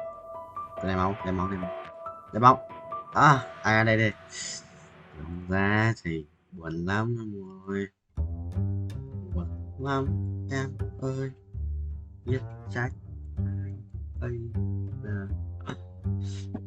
đấu lên được rồi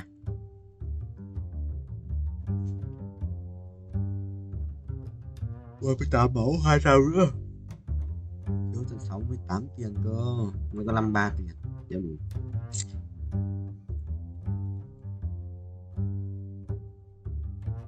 vay nữa không thầy vay như hack rồi vay khác thì hack đâu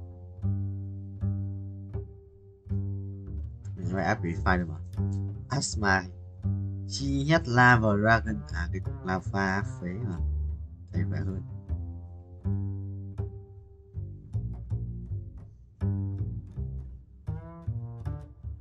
Vừa đánh oan nó còn chết cơ. Thằng thì top 1. Bạn cao top 1 vậy. Thắng top 1 này. Thế sao thắng được thằng top 1 rồi? Phải thắng không vậy? Bắn nha. Nhanh ghét. Thắng đi. Chưa thắng rồi, gần thắng. Khiếp, phải bắn toàn để chiêu bắn được mà. Đéo có đam. What the hell, 5 phép. Chiều rồi. Toàn 5 phép ạ.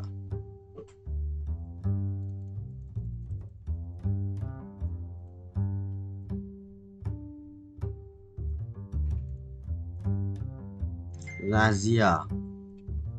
Ra sẽ khó